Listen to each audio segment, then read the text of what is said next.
Are we live? Are we live? That's all I needed to know. Welcome, and thank you so much, David. It is wonderful to see you again on this stage at this point in the tournament. But enough about us. This is Frosty Faustings, the 2024 edition, number 16 on the map, and this is the MK1 Top 8. New year, new everything, with the exception of Chameleon. We're going to sit her down because we're going by Pro Tour rules, so you'll get 3 out of 5 all the way. And we got some variety. We do. Some expected faces. Yep. And some underdogs looking to make a name for themselves on the bigger stages. Yeah, we have players who have had a lot of success over many years. And we have some folks who, as you say, are on the come-up, relatively speaking. And we had a new young kid, 17, first offline in Sparks, looking extremely impressive. LimboDawg, Roundhouse champion, Chicago native. My pick to win the tournament, by the way. I'm woke. Can we get parlays for Nah, that might be a bad idea. Yeah, let's just stick to the natural stuff. We have coming up at the beginning here, Gur versus LimboDawg. Oh, yeah. Limbo took down Roundhouse. Gur #1 at the DreamHack.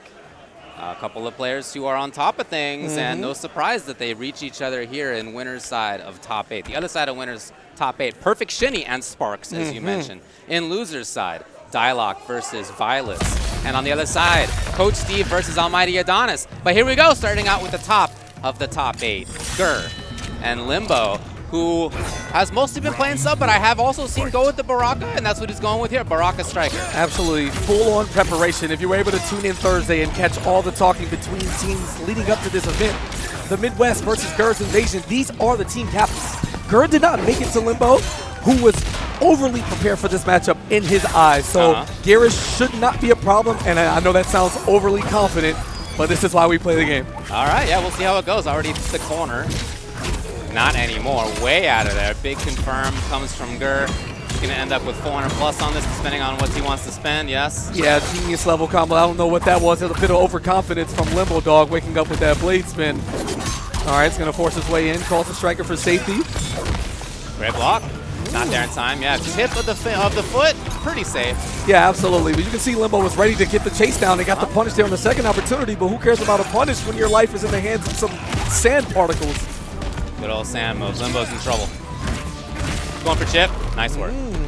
Risky there. I mean, flawless block, that's full combo punish. Right, but Gur sitting on 2.5 bars in a huge life lead, not the biggest risk in the game.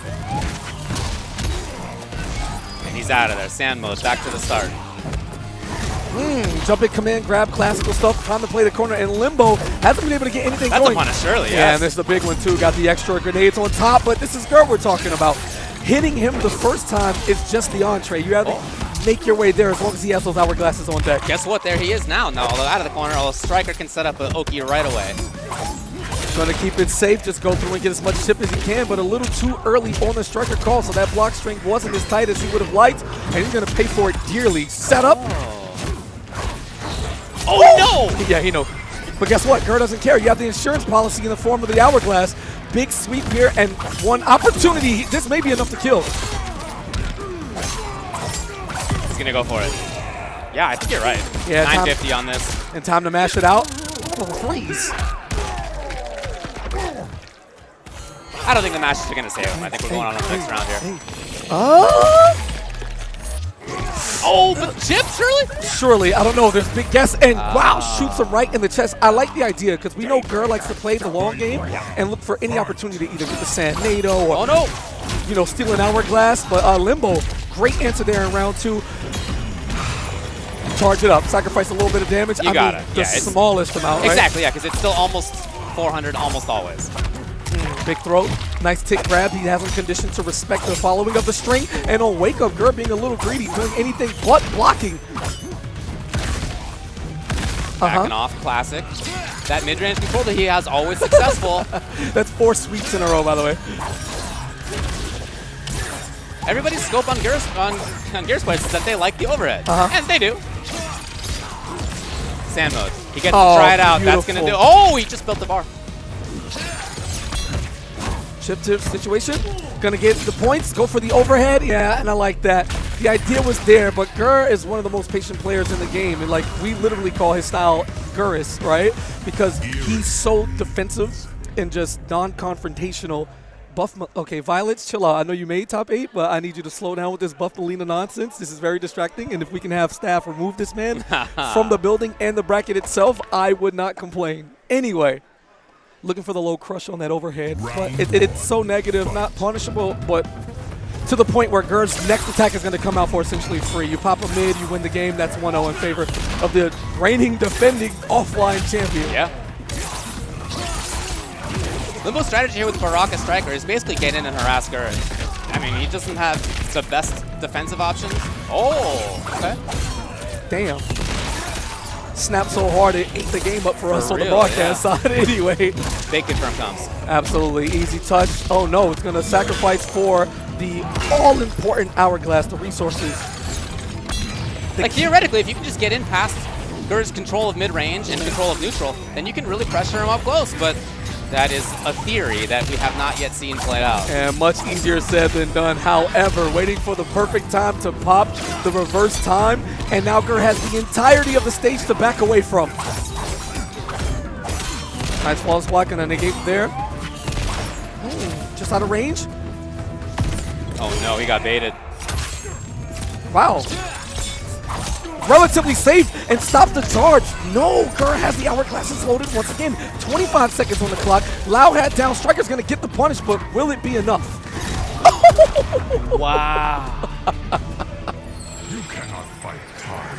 Round 2. Starting out in the corner now is LimboDawg. And look at that. Not even looking for an anti-air opportunity there. Out of there. Limbo with a jump from downtown, you know, which would be easy for a player of Ger's caliber, but he's not going to break away from his game plan. He's very disciplined as Ger. He knows exactly what he wants to do, where that needs to happen, and how it needs to happen. Completely out of range from the close grenade toss from Striker, basically making it irrelevant at this point, and Limbo has to stay poised himself. 65 seconds on the clock already, and he's finally touched him for the first time. Exactly, yeah. There was a snipe on Striker earlier, so he can't really get things going until now. He had to wait a while until that's back, but will he even get the chance? Absolutely not. Oh, we didn't believe in it. No! The one time Ger's ready for it, the jump back into the corner. Setting things up. I like that. Empty jump Ger with the recognize. Okay, yeah. He had Striker, why not? Oh, and this time catches him not high enough. And he's just going to kill him standard. I mean, he could have got real nasty with it. Oh, yeah, he is. And yeah, Limbo's going to cut that out. Doesn't want to see it 2-0 in favor of Ger. And it's looking real captain. Like, I want to believe that this was the actual invasion point. Ger gave us drama on Thursday and wanted to remind you that we were still playing for a trophy here on Saturday. I'm happy to see him thinking about going back to sub because although Baraka Striker is very strong and the theory there makes sense, it's just not working out in reality. And this is a character in sub that he's had a lot of success with in the past. Sub makes sense if you're trying to destroy Lao Hat. You know? But then you're also playing an extremely slow game as well. Because we see right. something so lame that we get multiple countouts. I mean, theoretically it's possible. I don't know how he's going to react, but he's going to be locked in from here on out. This is his main. People do get comfortable and go back home once they're in that 0-2 spot, 0-1, you know, when the set is on the line. So I guess we'll figure it out. Serena even, so he's trying to get that stage control. He does not want to let Ger easily back off without being worried about at least one fireball, if not two. Oh, I like that. Stealing meters, very smart as well, making it so that it's not going to be able to use the reverse time during combos, for example. Okay, and gets the punish there on the snap. Did he armor through, actually? It seems like it as well. I mean, you can, but I've never seen anybody actually do it on purpose. And I've also never seen so many buttons and things happening being pressed at this distance. There's also a range where he can punish Tornado with slide. Absolutely. Gonna get the back forward too there, the big ice cone. That is a mid, forcing Ger to come in now. Staggers because he's scared of the low hat. It's such a great conditioning tool. And yeah, now he's gonna make his way in. Not gonna get too much for it, but command grab to regain a life lead, and now he's comfortable playing the full screen game once again. Serena's not gonna be back for a while. Ger gets stage control. He gets to hang out, wait it out. 30 on the clock, plenty of life lead. And you know, kind of expected here to play the timeout game. That was a Hail Mary. It connected. We're talking one-touch territory. Going to delay mid here. Another pickup, mix-up. He's in this. But he gave him the full screen again. 15 seconds, David. I don't know how much he has left in the tank. He's going to have to take a risk. That was the risk. And it did not pay off. And it's match point Ger. Absolutely. Yo, Ger beating him to the point, knowing that he was forcibly on his way in, and meets him with the don't clap. Oh, wow. Charge it up. 8. He can get a couple here. Oh, he chooses not to. He wants the corner instead. No, he thought he didn't have it in time. Oh, no. The wasted reverse time. That is probably the only time I've seen Ger do that mistakenly in tournaments so far. There's no visual tell that you have reverse time. You just got to be a genius and remember it, and unfortunately he got it wrong. Absolutely. I forgot, David. The brain requirements to play Gerus are I'm telling extremely you. high. A little bit of a tax on the health there. Yes, and again. Alright, takes punish. That is so risky, but whatever works for him, I guess. Here's the poke to get something going. Well, he feels like he's got to make something happen, and he's right. Yeah, and Ger just keeping it safe, right? Blocking low, prepared to react to the overhead, so Sub can't traditionally mix him up, so strike throw is going to be the flavor of choice. Limbo in his winner's life on the line here, and there's another overhead, big crash. Could he have slid punish there? That was on the possibly? margin. Yeah, I'm not sure. One more guess. Of course. Oh, it's a big read. Did he catch anything? No. Ger's going to be able to chop his head off on his way into winners finals. Exclamation point on the end of that match. And for all of LimboDawg's confidence, Ger sends him packing with a 3-0. Just, I don't know, representing his position as the favorite in the tournament to win once again. Again, #1 seed coming into this, and with good reason. Oh my God, look at this Cetrion player. Just, you know, they need to pay for their crimes. And Shini refuses to just lay down. So good stuff on playing great so far. Yeah. But, you know, that's a mark on your record. I'll never forget it. I'm excited for this match coming up. This is PerfectShini versus Sparks. Yes. Two strong players. PerfectShini out of SoCal. He's beaten Almighty Adonis, Dyloch, and Coach Steve. It's a pretty good lineup, to be honest. Oh, yes. Among the top 8 players who made it through winners, in my eyes, that's the toughest path, but he did it. And on the other side, Sparks had to make it through some strong players as well, including one quote-unquote River King. River King, Never who heard was of wearing a mask. Nobody knows who he is. It's a big mystery. Yeah, absolutely. But a top player I have heard. And then Gummy after that. So some strong players. Comes into this very highly rated. Obviously, it was Big D. River King. I don't know. I don't know. Don't tell anybody that. No, never saw it. Never heard of him. Don't tell anybody Never, you know, Secret. garnered an entire South Florida scene of killers with him for 10 years. Yeah, I'm not sure. Say he lives in Chicago. I don't know what you're talking about. Yeah, Florida. some random guy in a mask. Anyway, I'm super impressed with Sparks, actually. I love my defensive, neutral, you know, I'm just going to outplay you through, like, the basics of game mechanics type players. You know, we got the Dragons historically, the Theos. And I like to put Sparks in that same type of, like, bubble when it comes to his gameplay. Very smart, not overtly a risk taker, but just extremely calculated and a very smart kid. Yeah. I mean, I think he's 17. Yeah, I heard teenager. I heard 16 or 17. I'm not sure It which never one's the truth, ends, bro. It's NetherRealm like that. Studios, leave us alone. That is how it has been happening like that since the start in this scene, which is great. I love every single time somebody who's done the work in the previous game, new game comes out, they're like, oh, I'm learning this game at the same time as you guys. Yep. I'm in. I got it this time. And that's what it was. This is exactly what we have here. One of those kids who can definitely, you know, be one of the leaders of the future here in Indiana. I was talking with Costner about Sparks even before the tournament started, and he was like, "You got to keep your eye on this kid. Like this is one of those next gen up and comers. He's going to be killing it. He'll never be unseated again, which he was. Yep. Unseated coming into this, and you know, not anybody's fault about that particularly. No, he hasn't had those offline results yet. Absolutely, makes a lot of sense, especially when the only like things we have to really build off are like, you know, Pro Tour stuff, ECT, you know, Jamaica Atlanta. It makes sense. I mean, he's had some success in online tournaments. Yeah, of course, right? Absolutely. But that's online is not necessarily the same. Yeah. And yet this weekend he's been looking great. Yeah. At the end of the day, it's not a disrespect thing. You just come outside and do it. And now that he's done it, right, he'll never have to do it again. Right. Yeah. Everybody goes through that at some point. And he did it this time. So pretty sweet. Yeah, I want to shout out to everybody, you know, up early to come check out this MK1 action. I actually find the matches in this tournament, like, quite amazing. So many scramble situations. You know, people are getting the hair on their chest early just in case you weren't prepared for what comes with everything. But again, Sparks, so calm, so cool. And what is this propaganda? What are we doing? Full hold on. Whoa. Oh, no. Oh, no. KP is going there to take it away.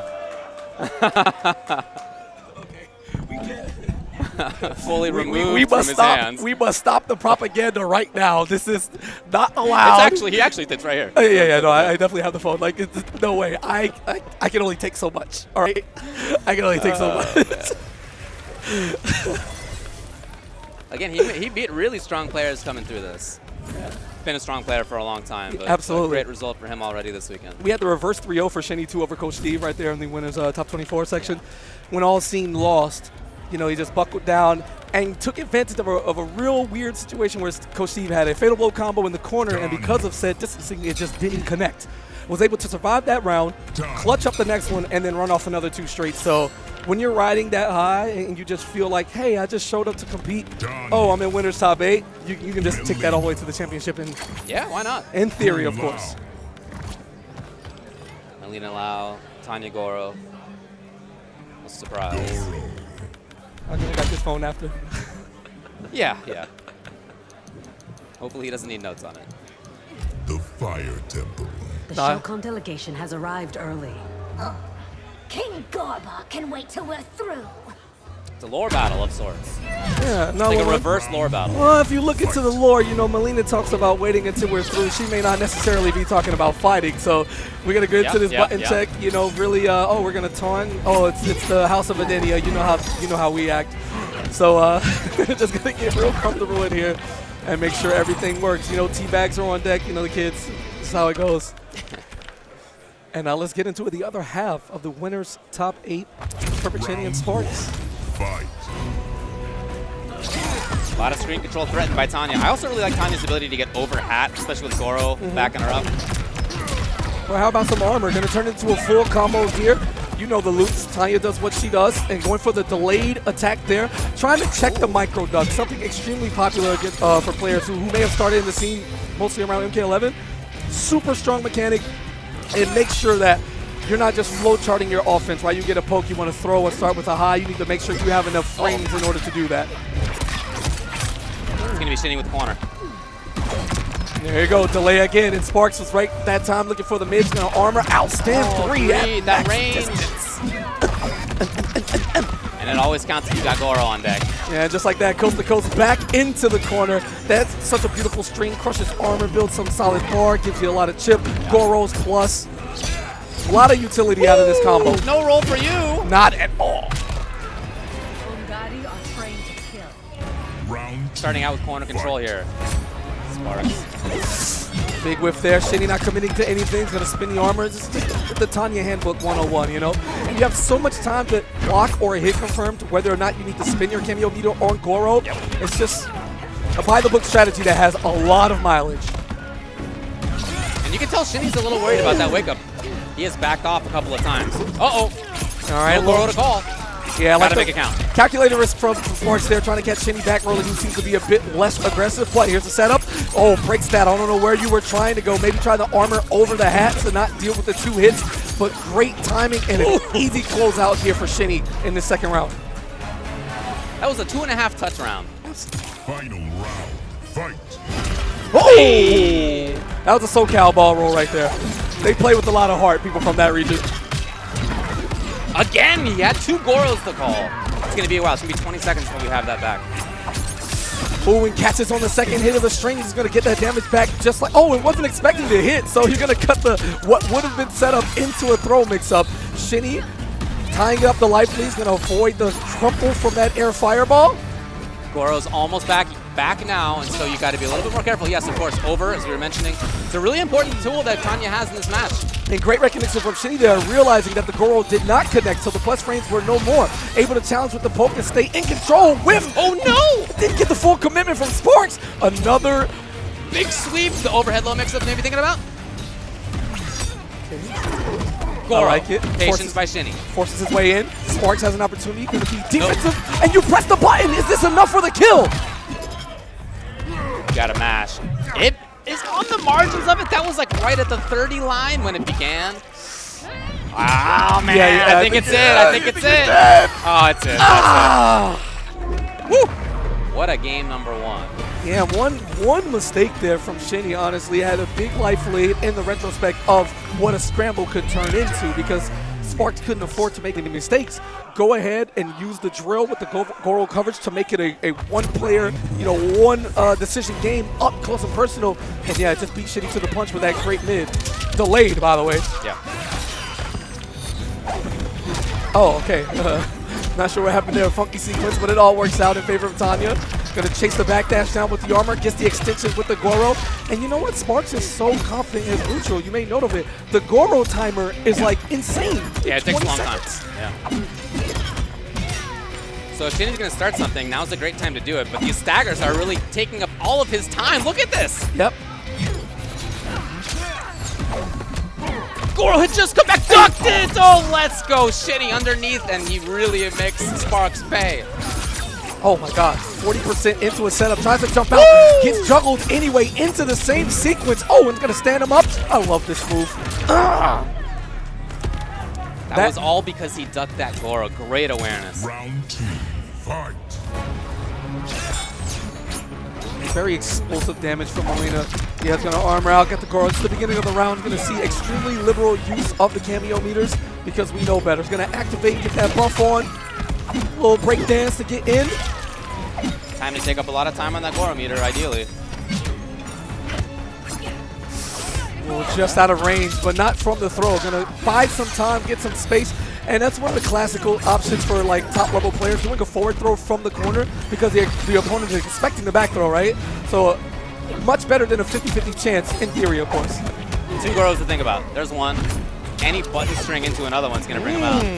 Use the plus frames to get the teleport, follow-up guarantee. Didn't go into the string afterwards, wasn't quite sure. Hadn't seen that unique scenario up until this point in the set. Nice stab, gonna delay on the mid, doesn't want to deal with it. And yeah, we're just poking buttons back. How about a ball roll punish? Why not? If you got 3 bars as Mileena, bring out the balls. What are they gonna do? Nothing, hold it. Beautiful punish, this should be enough to kill. Mileena hurts. Oh yeah. Looking for the optimization here. Woo! Just on cue. PerfectShini tying it up at 1 game apiece as Vyletz pulls up to help coach his CR teammate. Look at that young man. That's feeling the pressure. Is that the first game that Sparks is? No, they did lose a game to River King, whoever that was. Oh, River King, Yeah. somebody, yeah. Round A Chicago player on the floor.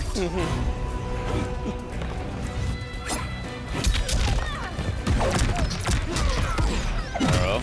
As you mentioned early in the match, you could see a lot of Goros. Absolutely. Very characteristic of Sparks to like spin the bar. It's whatever. You just want to get your offense going because his stagger game is so strong and his decision making is quite well, along with the spacing, that he can make up all the meter and damage while just pressuring you relentlessly in the corner. Leveling up twice. That movement option's there. There it is. Oh. Whoa, let's go. Prepared for it with Shini. Oh, this has the makings of another 2-hit round, David. This is exactly where Shini wants to be. Fatal blow on deck for both players, and Shini's going to cash out now. This might be death. Oh, yeah. Yeah, that started with like 10-12% health back. I mean, that's where... Yeah, 2-touch round. Okay, that's a SoCal special. Take a bite. Oh, that's what she meant by when we're done. Okay, I see you, Millie. Ugh. I'm about to move to Outworld. Huh? What? What? Horrible. Yeah, I don't know what you're talking about. Anyway. Again, really got to think about that when there are 2 Goros on deck. Calling a hat is not as easy in this matchup as in many others. And I love that so much so. It's not a random ball roll. It's simply walking back and then just pressing down and the button for a whip punish. A utility OS type of thing. Just looking for a poke. And Shini's abused that throughout this tournament. Little delay, but Sparks is good for it. Okay, this time the earlier jumping. Keeping in mind that down 1 anti that worked before. Yeah, Sparks able to close it out with much better timing. On the frame trap, slowing it down, slowly advancing. Going to stay just out of forward 2 range, within range with that big stand 3. He's trying to be outside of the spin range too. Okay, there he is. Force the issue. Slight delay on the mid. There's another Goro to think about. Yep. So great patience by Shini. Now no Goros to think about, so he can maybe get the party started if Sparks gives him the chance. Yeah, and all this chip and all this meter build is coming to a halt as Shini reverse throws, looking to get 1 touch once again. No fatal blow, so you can't just get that way and escape with the armor. I really like that idea. It's a huge part of this matchup is that she can just get over hat. You got to have a solution to that. We have seen it, to be fair, but in that instance, no. And I really like that solution at the end by Sparks. Yeah, built all that meter from the staggers, had an opportunity where he got the stand 1 on hit and didn't want to commit to anything overtly combo focused because the chip was there and the meter build. Looking out for resources in tight, within 20% health situations, like I'm seeing the small levels of difference between Sparks and what would be your average Tanya player. His timings on when to go in, managing the Goro meter, I'm so impressed by. Yes, turn steal. Big patience, big delay again. Yep. Gets the follow-up. Not going to get the greatest juggle, but 15% is 15% no matter how you cut it. And again, Goro's there. Shinny in trouble. Hard knockdown gets the meaty jump in. Again, just building. We know what Sparks likes to do. After these strings, you're seeing a lot of counter hit pokes from. And I'll get to that shortly. A lot of counter hit pokes from Shinny because Sparks continues to press after the staggers. They don't care if you take the poke. You're not going to die from that. And all of Mileena's quickest starters are highs. So he's taking that knowledge and abusing it as the crowd gets into the action once again. The idea of doing down one ball roll is a pretty galactic read, right? You're hoping that the opponent presses the button right away, but it just didn't happen that time. Spin the bar early to get the first hit combo. It's basically free money. And knows that he's not going to talent, so comes down with the down two, perfect space, or the jump two rather. Easy spacing, and here's your reward. 300 plus damage combo into Oki where you build the meter back that you just spin. Goro's still cooling out, but Sparks has no problem. Very confident in his ability to control the clock that is cameo regeneration. Yeah, watch how he plays when Goro's not on versus when Goro is on. Okay, no Goro for a while. He's going to want to take up time up close. This is the strategy, right? Yep. Not looking for any launchers, anything to really like confirm, unless it comes for free like that. Yeah, again, Beautiful it's not like other matchups. And we are one round away. Sparks is locked in. Round 2, fight. Hey, come here. Okay, straight grab this time.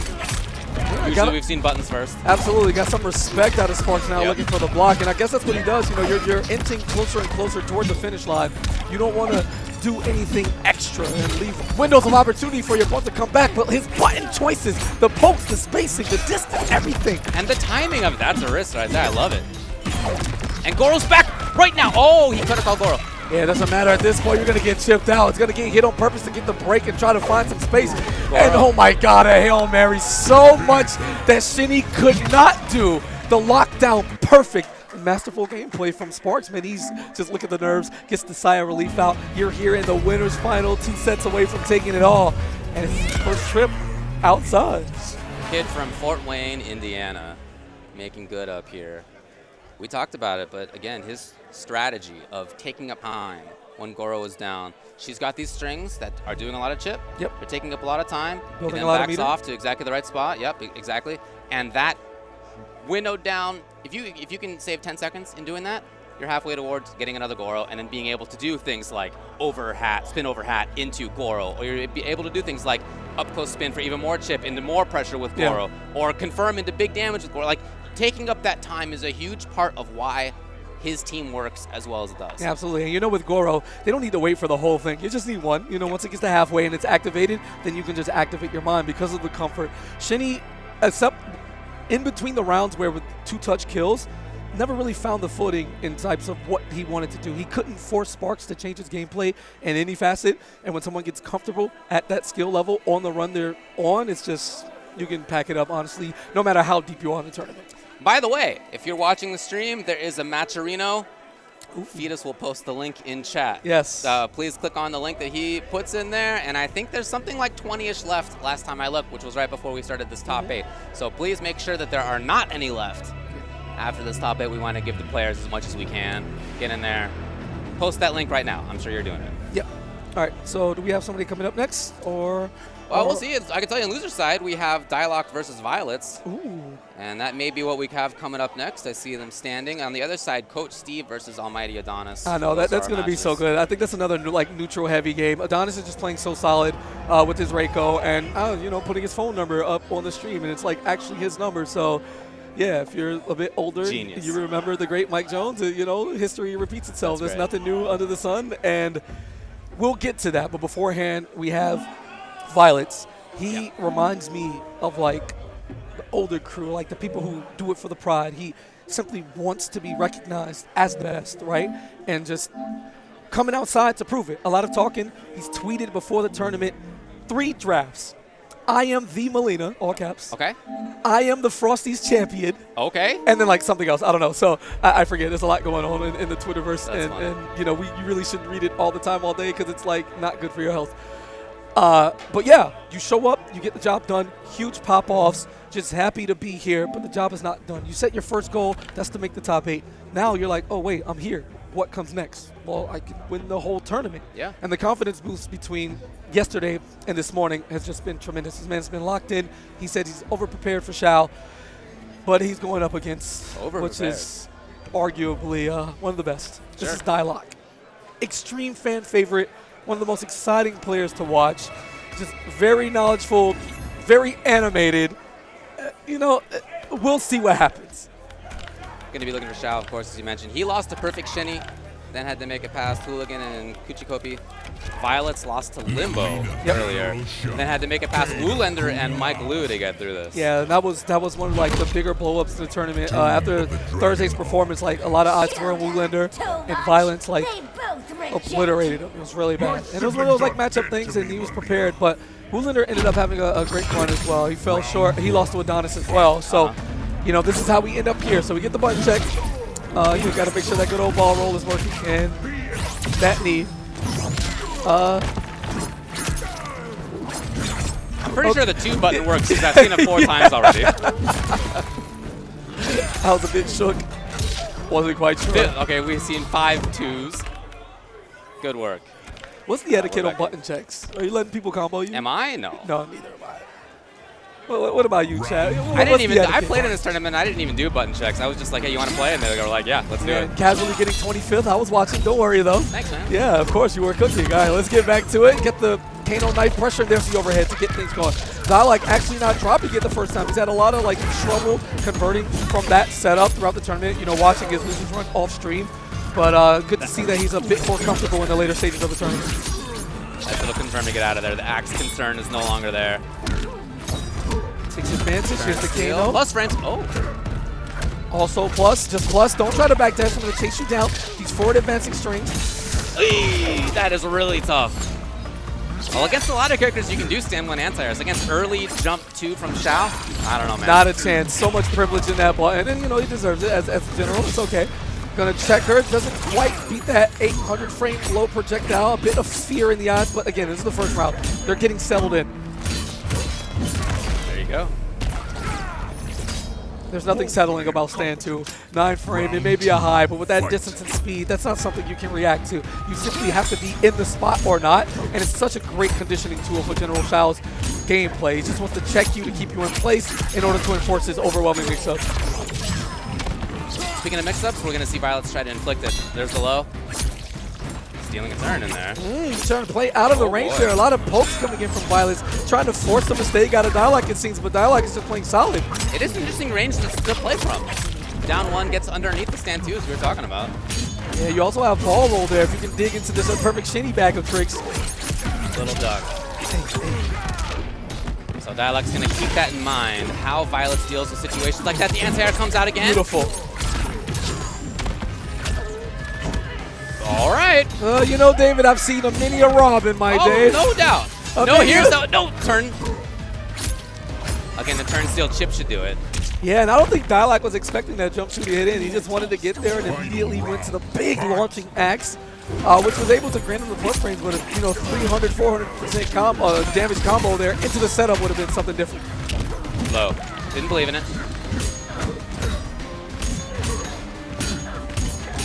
Kano's back as soon as he is.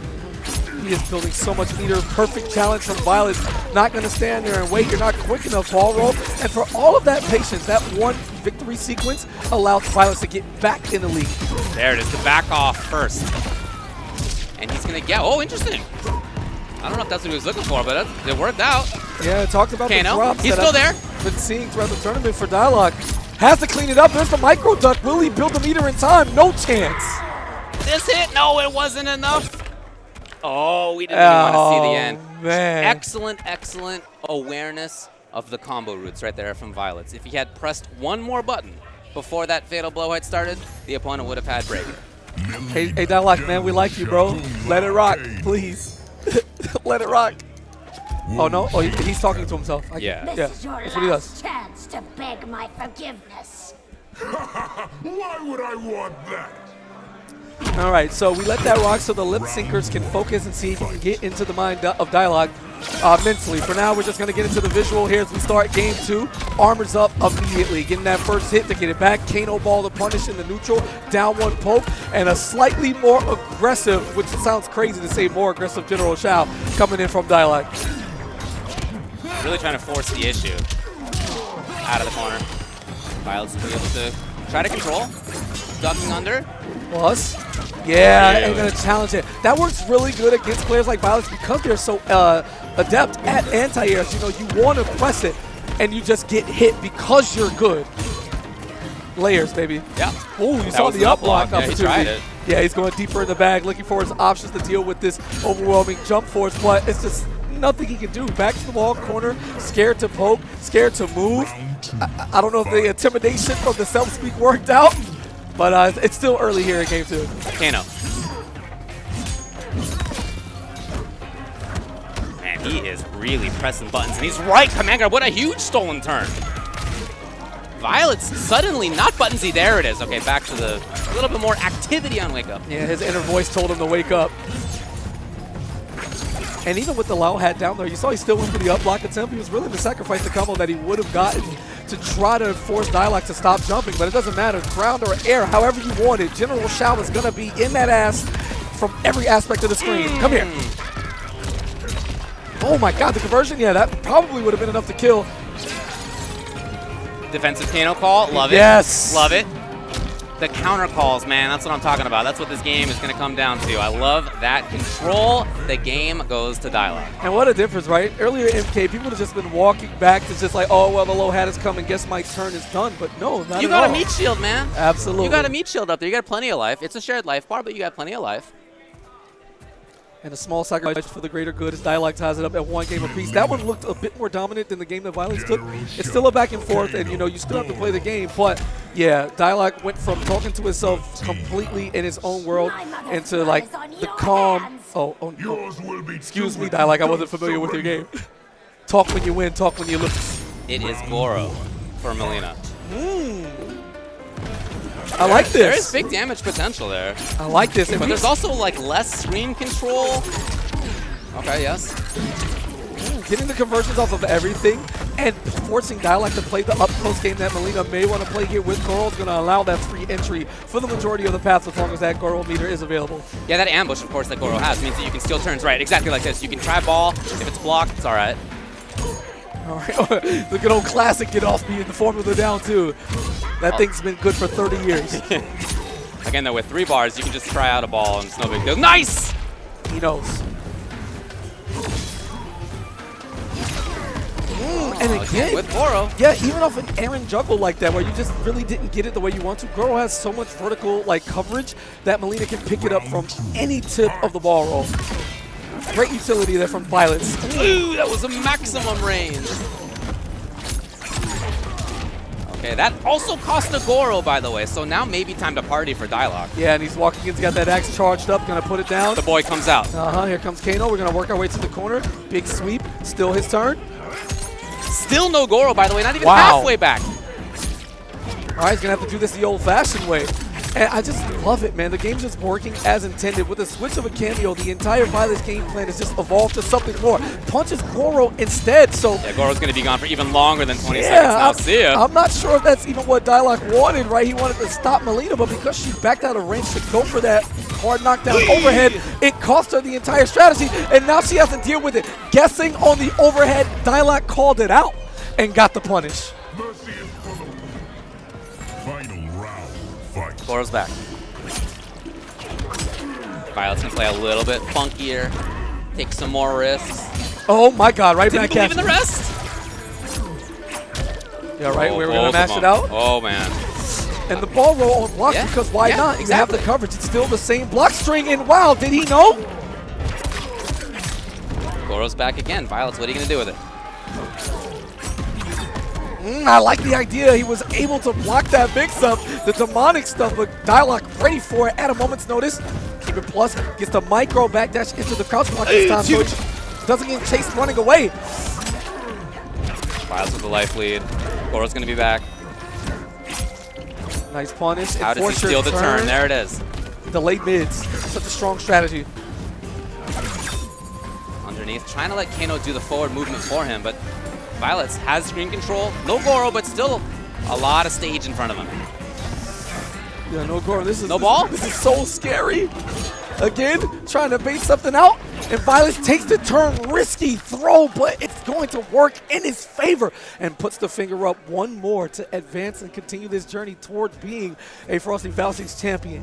Dyloch is going to go back into the mental booth, you know, and try to figure it out.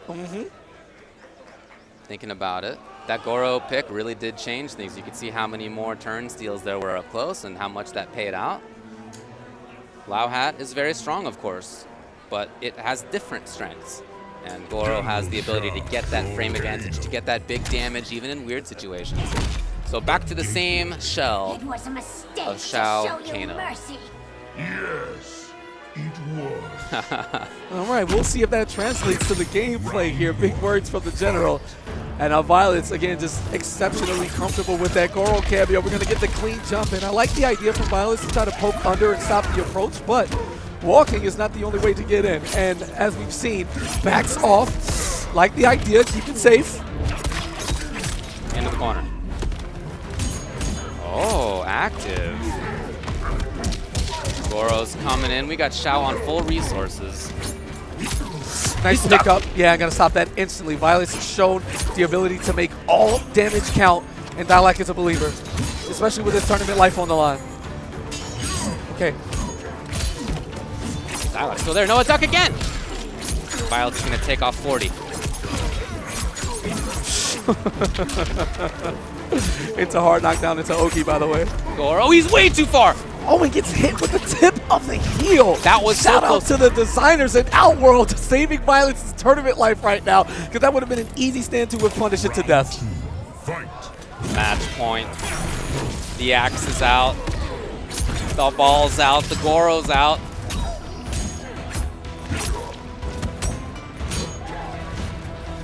Vyletz respected it, backed off. He has a Goro to think about. He can try it up. He's got 3 bars as well. He can really take big risks at this moment. Goro's not there, though, and he's not going to be back for a while. And just presses the button first challenges, no matter what. We see a lot of stand 2 pressure from Dyloch because there's multiple highs. Vyletz is like, okay, well, if you're negative, I'm just going to beat you to the punch. Yes, Oh, my goodness. big beginning. Kano's still there. Up block. There was no Kano behind him. Not at all. Something he's been so consistent about. It didn't come that time. Oh, and no hit No confirm confirm. there. Oh, and that's going to no. cost you your tournament life, and that's it. Vyletz advances 3-1 over Dyloch. That was an opportunity right there to keep things going for Dyloch. Didn't come, unfortunately for him. Fortunately for Vyletz, who takes advantage. And again, that switch to Goro, that was huge. You gotta have multiple ideas, multiple cameos up your sleeves. Yeah, I think that's what's next for Dyloch. Yeah, to go back to the booth. Like, surely Kano has her game plan, and it's very strong. You didn't lose because, like, a matchup thing. Like, you're just getting outplayed at this point. But how deep in the back can you go to force the opponent to try something else? Because he was prepared for Lao, and things were looking back and forth. And the minute Goro was selected, now all of a sudden, you know, your dichotomy of where do I take turns, how do I condition, you can't find a pattern because at any given time, Goro's coming out as an ambush. Ambush cameos just make everything just better. And once you get eaten alive by a ball roll or something that converts into 40, you don't have many opportunities for the data to approach in a different matchup. So I think, yeah, maybe explore some other cameos with General and see how that goes in terms of defensive liability. We also saw a lot of knives. I don't know, maybe more ball in the future. Something to think about. You cannot down one under ball. It's good. Anyway, we'll see what he does in the future. We're going to move on to the next matchup. For now, Coach Steve on the right side of your screen. We got Almighty Adonis on the left side of your screen. Yes, sir. Chicago local looking to defend the house. Something always great in these tournaments. And, yeah, Steve was one kind of funky combo and round away from advancing on the winner's side, but unfortunately fell victim to a reverse 3-0 from PerfectShini, who is still alive and would be in the theoretical path going forward. Playing a very just straight-up Baraka striker. No bells and whistles, you know what it is. It's oppressive, it's chip damage, it's meter building and coverage with that close grenade. Just trying to like wear your opponent down and force them to make a decision because you're dying by blocking. And when Baraka gets the hit, well, his damage is not what it once was, but it's in a normalized position. It's still very strong. I mean, look, here's what it comes down to. If you can kill in 2 hits or 3 hits, if you can kill in 3 hits, it doesn't matter if you're doing 380 or 340, right? Yeah. 400 and 340 are the same for the number of hits you have to find Absolutely. to get the kill. And it's still about 3, sometimes 4 for Baraka to be able to do that pretty consistently. I love Coach Steve's neutral in general, like in every game. He's super great with that. And that is a huge boon to having a Baraka striker like this. I also really like that he's starting to not just use grenades. In this tournament so far, we've seen him actually use the overhead low that striker has as well. Both plus, by the way. Definitely, yeah, you still get to take your turn. And for Baraka, of course, overhead low, he already has. So you can like increase the mix-ups on that. I really like that he's going for that. However, all that aside, he has actually gone over to the Shao. Wow. With all that. Shao. All that talk about the Baraka. It's the Shao. It's the lore match yet against Shao Motaro. That's how you know it's an offline tournament, baby. This is the classic bound to happen. And Adonis also playing forcefully on a high neutral game. Doesn't jump much, a lot of pokes, a lot of conditioning. And Steve is perfect for that. So here's the overhead. And we're just going to keep it safe right now, back off, and use the Motaro to not deal with these stars. Yeah, he's not going to be there for a while. I love that anti-assist play. And now, the man with the OTG could have had a little more. That's all right. All right, that is heavy plus frames right there. And it's something that Reiko players have access to because the threat of his overhead, his low starters, you're rarely just like crouching without blocking. That's why his command grab is so successful, because of the tools surrounding that kit. Ooh, he comboed it. Let's go. Motaro's so cool. However, he got hit, so he's going to be away for a little while. Again, anti-assist play, constant. Gets the jump in, that jump too, and yeah, that was definitely going to be a huge opportunity. Backs into the corner, seems to be extremely comfortable, and great tech from Steve staying alive in this round. Still his turn. The respect was shown by Adonis. And now with 3 bars, he really went for the fences on that one. I like the idea. Unfortunately, Adonis was ready for it in its entirety. Not only survives the round, but is able to reset the neutral where he backs off as an entire stage is behind him. Not for long. Going all the way to the corner. Ooh! Again! If at first you don't succeed. A little bit of extra damage on the Motaro grab. Right, Oh, that was a safer option. He's going to be able to kill. Yeah, Adonis being a bit too disrespectful. Maybe, you know, there was nothing to be gained there, right? He already has full bar. The comeback is unlikely. Let me go ahead and just challenge this one time for the one time. Perfect spacing on these pokes and gets them early enough. Steve is going to have to throw out that jump to a little bit earlier now that he knows that Adonis is just ready. Escape, man. Adonis! Yeah, pick him up. We're going to continue this. We're not done.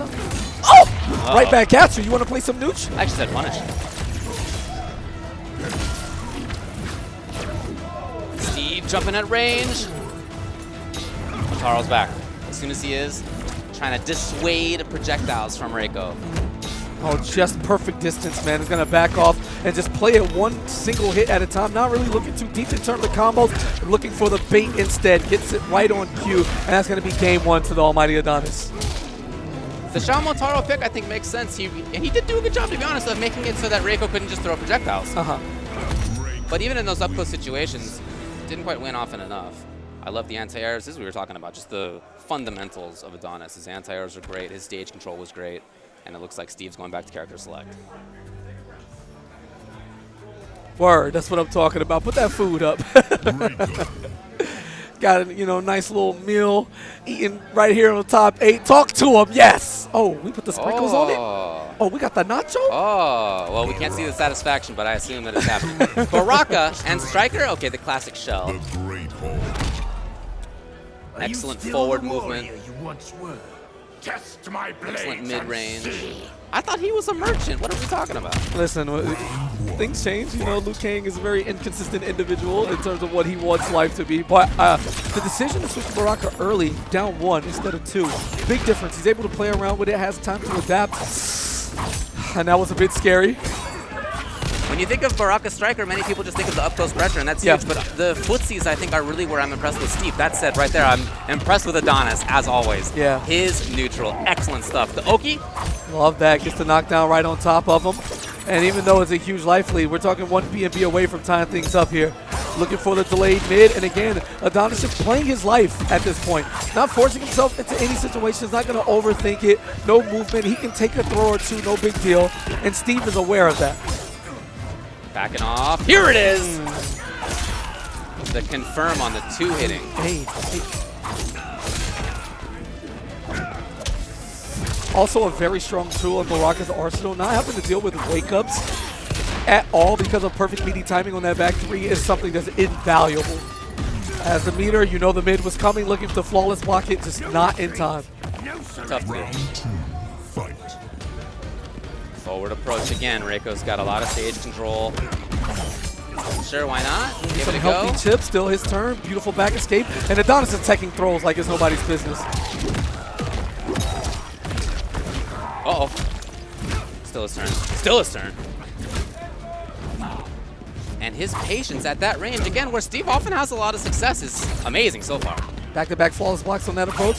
Yeah, and I like that. So much respect for both of these players. Not throwing out entire strings, just one button at a time and trying to figure it out as they go. But this is working in the favor of Adonis. Finally gets another back throw. Steve not getting discouraged from what Adonis has shown early on. And this overhead, so much mileage. Hey. Scoop!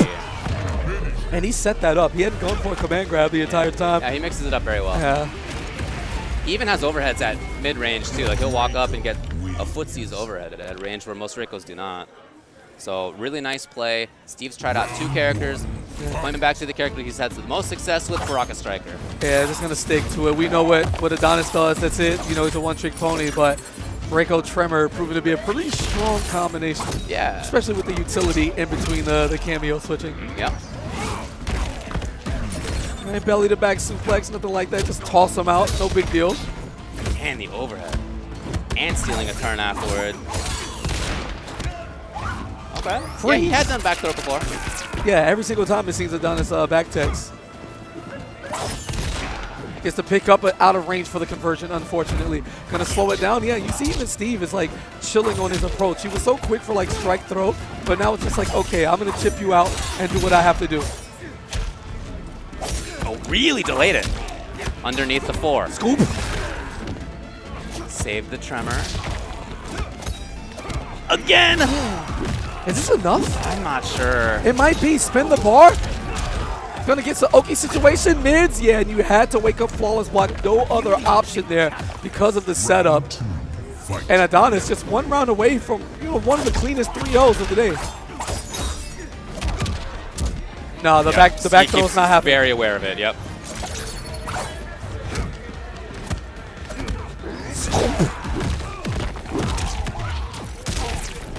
Steve giving up all 3 meters. Not what he would hope for here. He's got 2 strikers though. He can make his way in with like air spin or ground slide or yeah, whatever. It's just not but happening. yeah, none of it. Annoying projectile, man. One of the best in the game. But wait a minute, we can get something going here. You're gonna get corner pressure after this, no matter what. Opportunity for Steve to stay alive. Looking for the delayed mid and the big reward. Instead, he's just gonna down 2 it up out of there. Yeah, he knew that at this point he was swinging for the fences. And while it's great to make it up, that's going to end his tournament run as far as Mortal Kombat is concerned. 7th place for Coach Steve. Adonis going forward, and an opportunity for more people to call him and text him during his tournament run, because that is his actual phone number. His defense there at the end, I think, was emblematic of the whole match. He was just blocking. He was teching on reaction. As we said, mostly back throws, what he was looking for. He was usually right about it. Every single time. Yeah. And if you are just aware and you have the wherewithal and the reactions to just be able to block, and then if you see the grab to tech, I don't know. Why not? What are you supposed to do? You eat a forward throw, and that's cool. You make that up in the 2 overhead splats you got, right? Or the poke here, the down 4 here, the ninja stars there. It's a wear you down type game where he's not racing, right? People get caught up in everything being about the combos, but for Adonis, the combos are the dessert. His pokes, his spacing, his neutral, that is his bread and butter, the meat and potatoes, all these food references. And speaking of that, I'm hungry, so we're going to take a small break, and I'm going to run into the booth right here for more MK1 Top 8 action. Keep it locked. Hey, all right, welcome back to the Top 8. Yeah. MK1 at Frosty Faustings the 16th. We've made it through the first round. Yes. We're going into the second round now. If you want to see what's going on exactly, you can go to Start GG, look for Frosty Faustings. It's all being updated pretty live. Yep. 6 people remain. Check it out. 1 trophy to be handed out. And for what I'm seeing on my screen is properly, we have in his face. Oh my gosh. I am the best Can't even Mileena believe it. online next to the other Mileena lane, who, by the way, has elected to not play the mirror. Any advice? He's elected to go to Sindel. So we have Shini versus Vyletz straight up. Somebody's going to get outplaced, and it's their destiny in each other's hands. And let's see how this goes. Sindel Kung Lao. Wow, was this character the point of attrition for a while. Once, you know, the acceptance of how strong she was definitely the main character for a bit. Yeah, really interesting, strong character. Yep. I really like what they did with her in this game. Gonna set things up. Is this a stage control idea?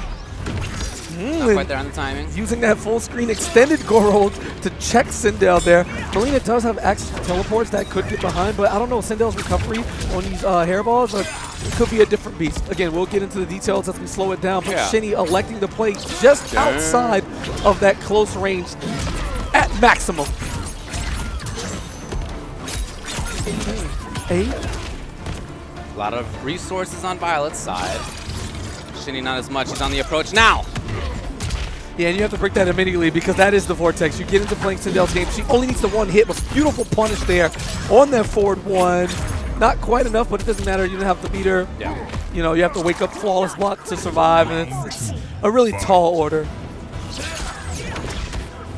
Again, back to maybe stage control idea. Okay, we did actually see the backboard 4 before there. This time, no.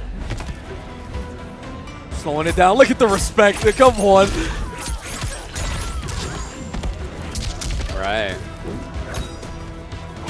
Defense by PerfectShini. Little Trying to take his turn. Ooh, baited out the up block. Shini knew exactly what was going on. No follow-up, can't quite get the punish, and very impressed with Vyletz's poise. Yeah. They realized that with all of this, these little pokes and, you know, hairballs you're blocking here, who cares? You get the one hit and you just win! Wow, coverage from the back door. I might need that Sindel insurance to go out to Outworld and see what's really cooking with the queen. Beautiful pick up there. Wow. Oh, blowing up the flawless block attempt. That was sick. Oh, you're going to die for your transgressions. Going for a throw in a late game modern NRS title is such a huge risk because a lot of people have just instilled that block on block micro duck, and it's just going to cost you the entirety of your life because throw recovery is so vast. There you go. It's 511 damage, David. Yeah, that's pretty good. Now, is it back to Mileena for PerfectShini? The Sindel pick didn't really seem like it worked out. Vyletz was prepared for a lot of it. No. All right, straight back into a rematch it is. There's just something Shini's either uncomfortable playing the mirror or thinks that Sindel like kind of works out. Could be a player matchup thing. Certain players have certain issues with certain characters. You know, you have to go deep into the bag. Make sure you know, give both of these men a follow. Oh, that was a great delay. And see exactly what's going on in the mind, because right now this is a one-player game. Shini doing exactly what Sindel does best, and the up block coming in after that teleport. Vyletz knows his things. That was a mix-up from before, but PerfectShini gets wrong on it this time. Unfortunately for Shini, the Lao hat hit a little too fast, so it was much easier to react and have the frames to follow up with the up block. Not a punish, actually, but still worked out with the Goro. Why not? And the ability of Sindel to normalize combos like that, to get them onto the ground, I think is such an underrated part of her strength. Man, a lot of characters have difficulty getting cool juggles in situations like that. She just puts you back on the ground. Yeah, beautiful stuff here. How about 2 arms to the face while 2 arms hold the waist? Big throw, get in the corner. Oh! It's still so dirty every time you see it successfully.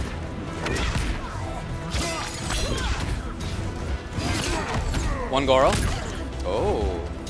There's a second Goro lingering out there. Yeah, and, ready to come party, ready to raise the roof. Fortunately, he didn't get a hit in that close corner that was sequence. sick. That was the best combo today. Yeah, today, yeah, I like it. We'll put it in the hall. Gonna get the restand here. Here's another follow-up. Guess what? Lao's coming out. You gotta deal with this. Or maybe not. She's just gonna spin it all. And since, the teleport, I'm not sure if that's what they wanted. But down 2 on the wake-up. And Shini sending a message. I don't give a damn what you think you are. As far as Mileena is concerned, we could tie this setup at one set apiece. There was a big raised fist by Shini after that. Round 1. Real happy to see that for him. And back to the stage control. Again, there's a Goro to think about, and he can get there. Yes! Ducks it.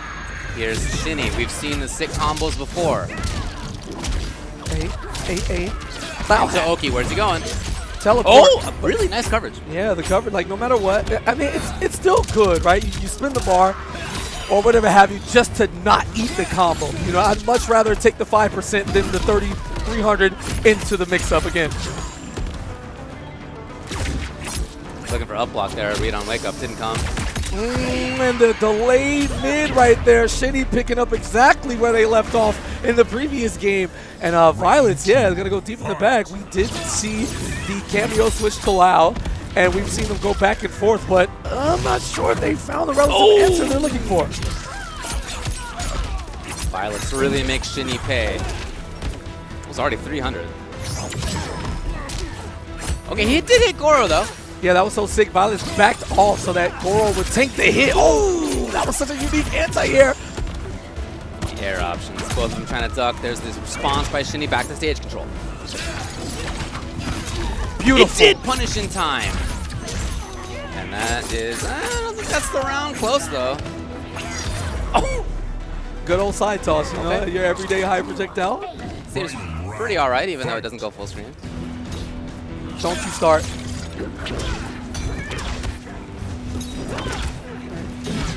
Oh, okay, had the coverage, didn't matter.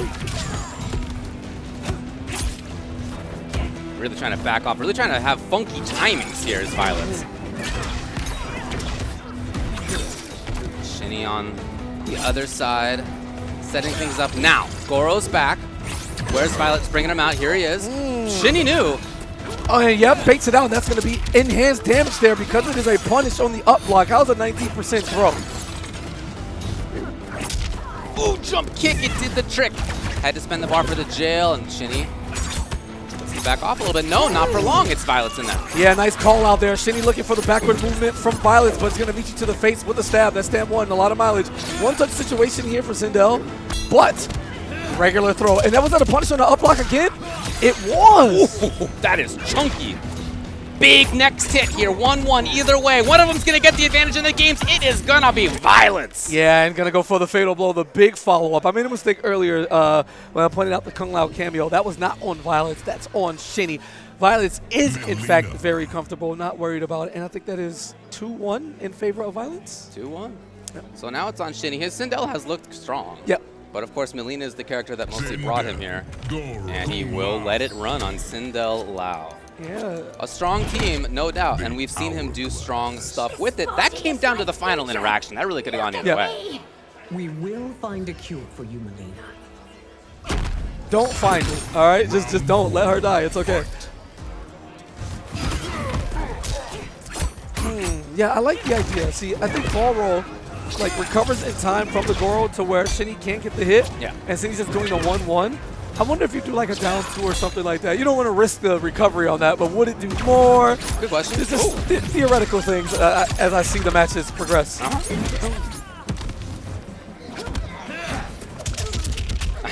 Yeah. A little extra damage on the Lao grab.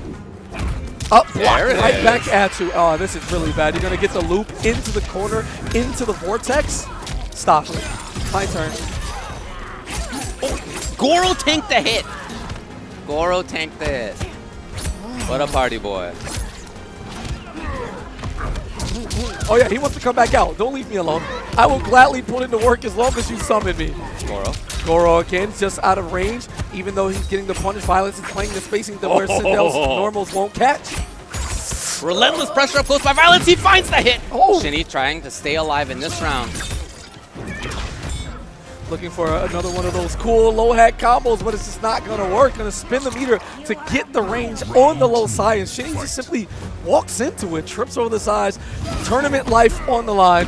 Doesn't challenge Goro this time because he knows that Vyletz is out of range looking for the whiff punish. Yeah. And right back to the corner. Same situation. Gets the back two of all things. He's going to get this into the setup if he wants. Yes, here he comes.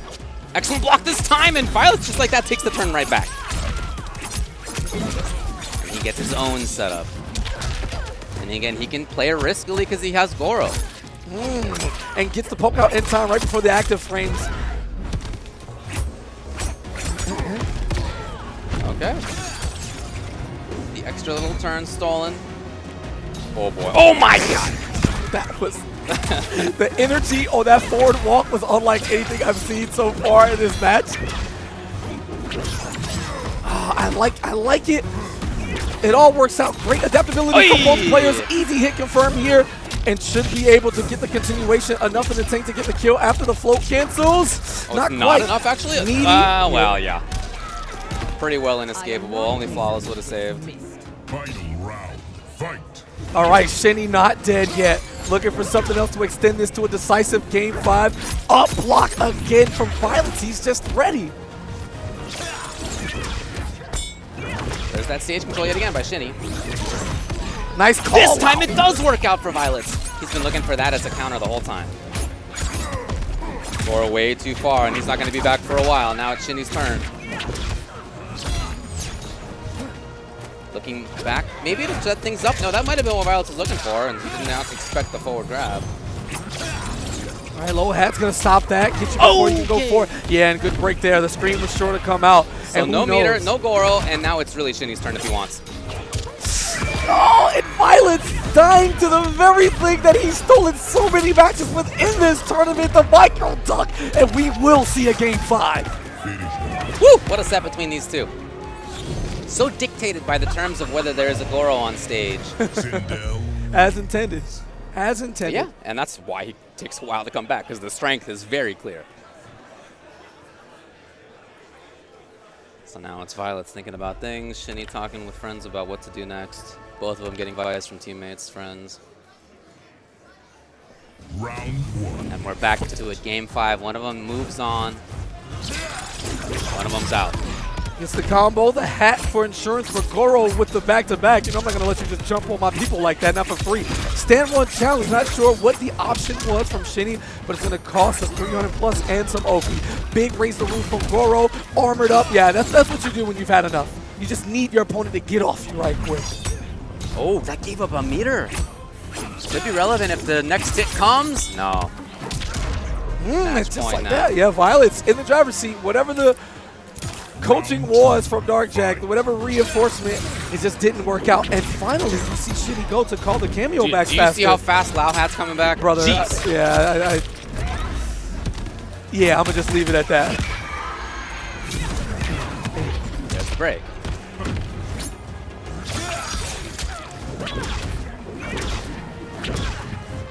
Shini away. Here's that stage control. Takes up the ground just when Vyletz wanted to roll in. Yes, nice interrupt with the jab of their own. Full combo into the vortex. We're going to spin 2 bars. Why not? Going to build it back in time, assuming that this round continues. Hey, man, sometimes you get caught. That's all you can say. We're down to the final round between the two. Shini and Vyletz. One of them moves on. Forward 1 staggers. Yeah. Oh, that's... Here it is. Vyletz harassing. He's got another Goro. Yeah, and the chase down there, another challenge from Vyletz, and this time the fear, standing place, no micro duck on that, probably saving it for a last touch situation as usual, but we have gotten comfortable. A scramble Way too far. From the 90% health bar, we're doing full stream ball roll, yeah. Well, there's only 1 bar. There's 1 Goro. Oh my! Yo, how were you ready for that? Goro's back. Vyletz, what do we do with it? Where will the spin be? Here it is. That's only turn, though. It's not a combo. Yeah. Takes the turn back. Vyletz didn't believe in the hit. Another turn steal, both of them. Baited, but no punish. Tried to get the punish there. A hefty one. Oh, nothing, though. Underneath, can Shini stay alive? All right, he's got a big chance now. That is the second risky throw he's going for. I don't expect another one. We have 1 sequence to go for. Here it is. Oh my God! 1 break, 1 more opportunity for both of our opponents. Fatal blow in the loop for both of them. 2 bars in favor of Shini. Jumps back twice, finds back into the corner. Calls Goro for the stop. 1-1, no confirm. David. Huge opportunity. Walks up for the grab. Look at the time now. 4 on the clock. Is it going to be enough? 3, 2. Underneath! And the poke. Oh my God, Shini with the rob on the overhead at the dawn of midnight. Big pop balls, and Vyletz is just shook.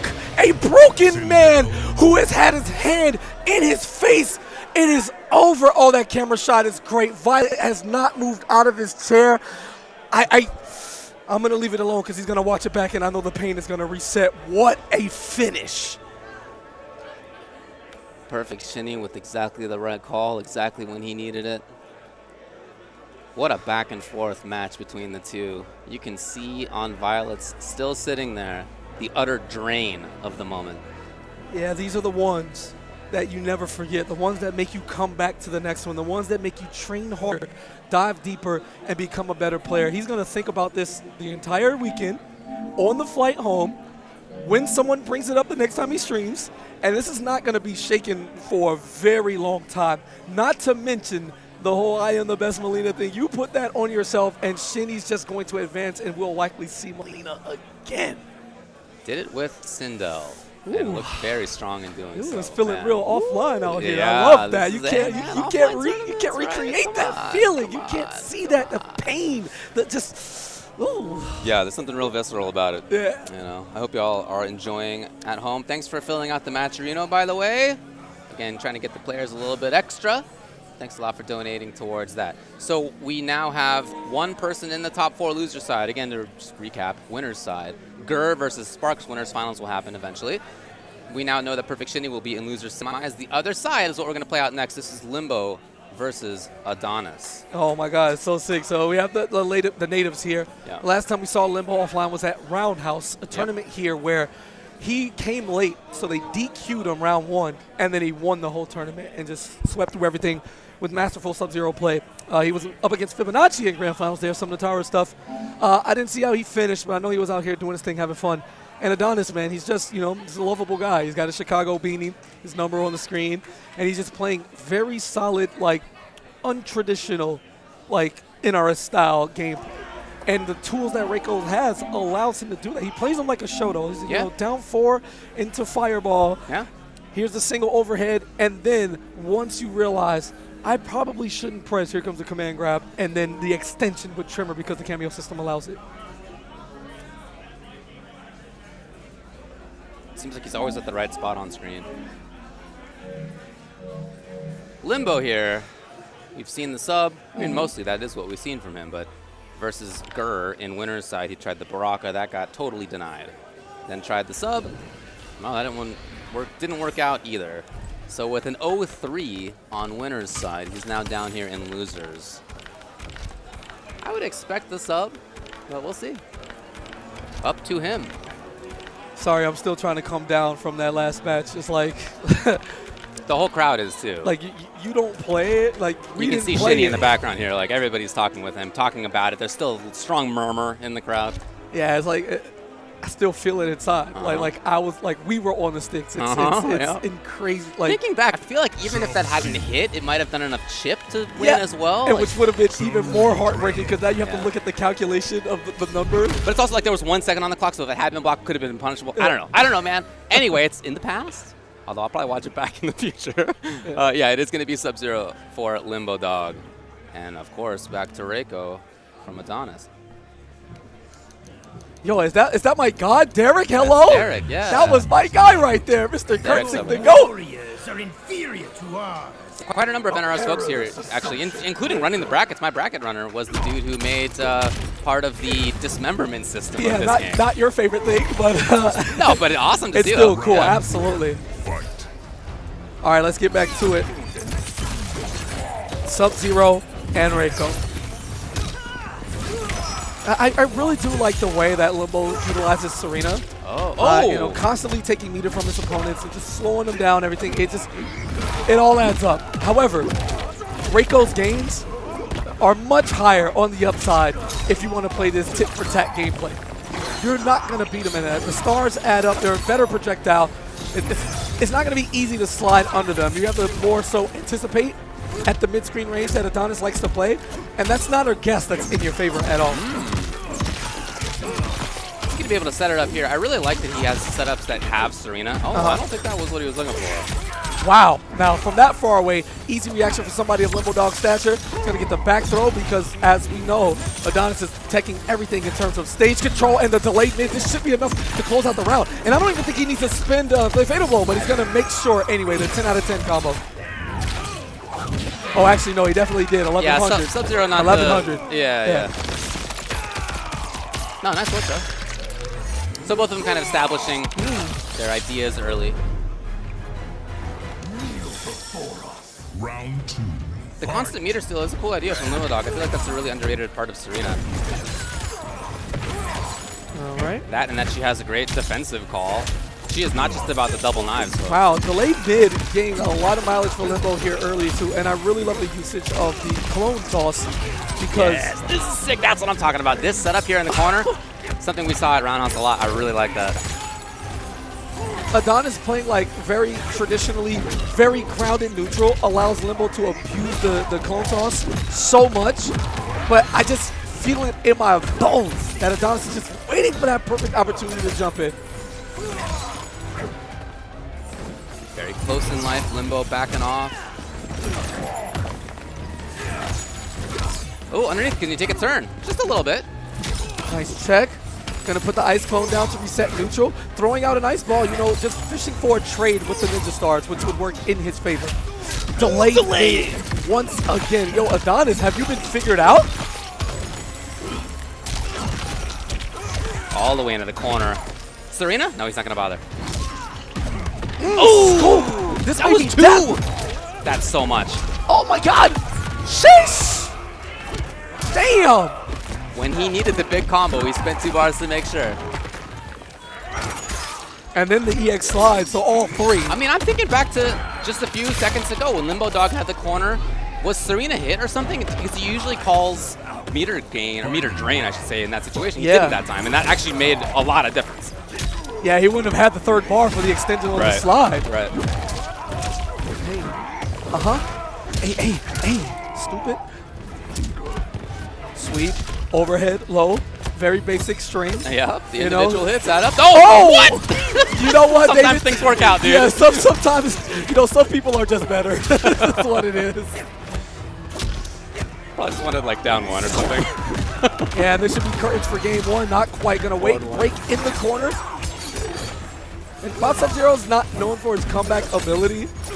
You know, being able to keep your opponent in a certain position would be great with the ice balls. Now that's way too slow for the approach you needed and the life deficit you're facing. No chance at all as Almighty One strikes first and goes up 1-0. He tried to steal meter with, or drain meter with Serena, but Serena actually got hit as well, which cost him life. Yeah, it was all bad. Yeah.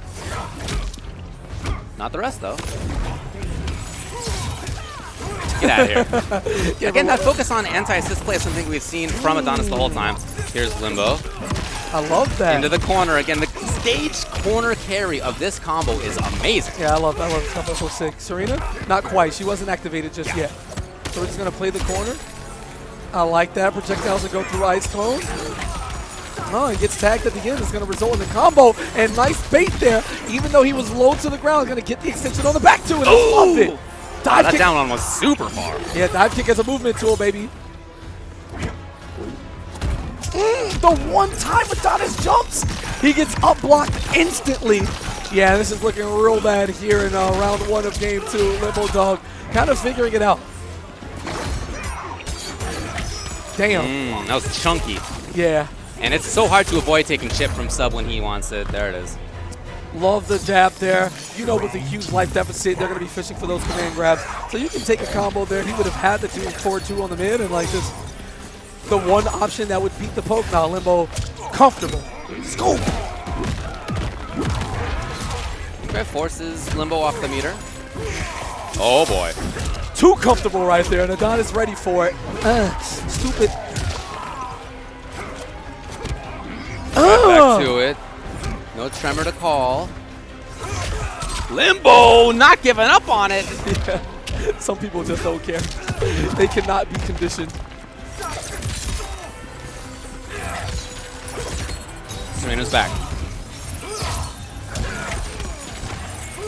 Again, though, Adonis keeping his eye on the assist. He did damage on it again.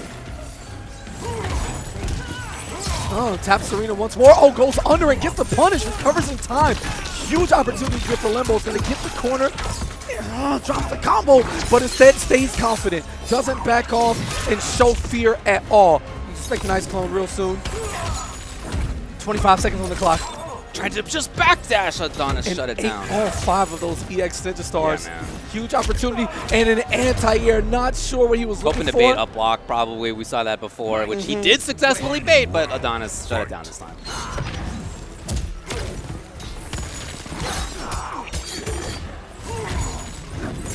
Beautiful. Take him up top. Yes, slap your dome 2 times. I love this combo. It's so sick. It also takes a long time, and it allows Serena to get like half of her meter back.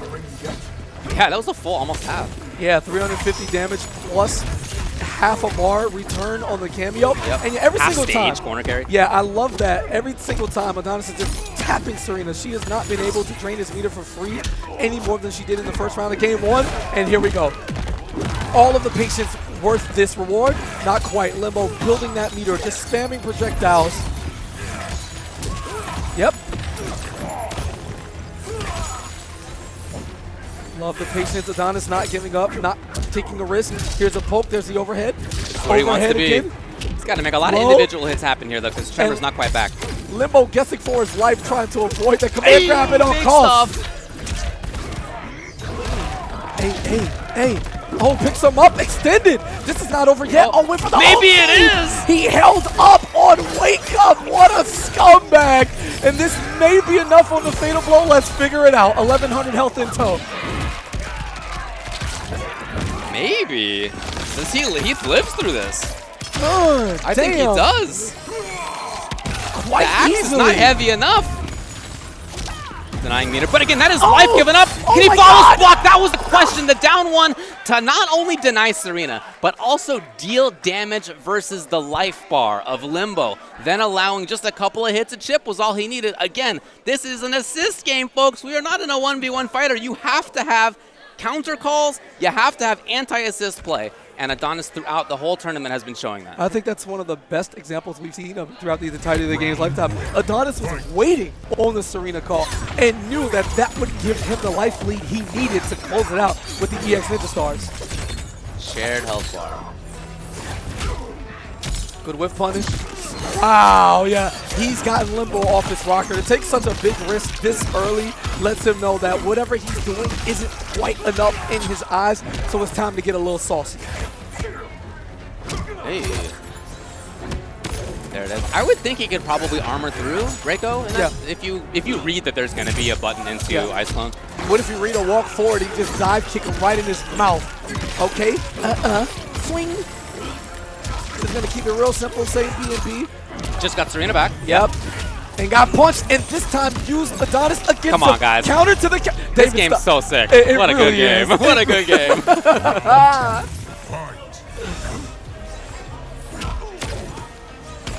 What a back and forth. Serena on cooldown. All right, gonna take him down by the legs and not quite playing at the full screen. Likes this mid-range game to keep Reiko close enough. Again, probably just playing around, baiting the punishing of Serena and able to pull up because that mid does have the range to do so. The stars got through. That's an important thing to see. A lot of characters can just punish if sub tries to do button into Ice Clone. Oh. Delayed mid. Huge opportunity for Limbo. Is going to call Serena at the beginning of the combo this time, so she won't be back in time for any Oki shenanigans. But However, that did deny Breaker. yes, and this is exactly where he wants him, just inside the range, so by the time she comes back, if he wants to punish her, he's going to get punished. How about the old school, the Ice Clone? You can't touch this. That's a full combo. That's Yep, a safe safe. spot. Yep.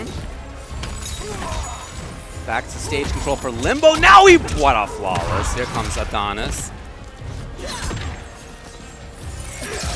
Oh, and a wonderful trade. Has enough to get the combo, but it doesn't connect. What happened there? Oh, a huge robbery opportunity for Adonis. Gonna pick him up, doesn't have the meter to extend it. Wakes up in the armor, 10 seconds. Another scramble, double ice ball combo. He did not expect it to hit. No. Mid, ice clone, 4 seconds. Adonis has to try something. YOLO slide, Oh! and he does it again. Oh, come on! Adonis to go to match point. The huge reads. Limbo just trying to walk backwards? No. He did what he needed to do. Hit Adonis. Underneath, Limbo, huge No, risk on this. It's a and- punish. Yeah, and he can't get too much from it without the meter to extend. We don't see him gonna call the we're gonna see him call the cameo and go for the knockdown to Oki instead.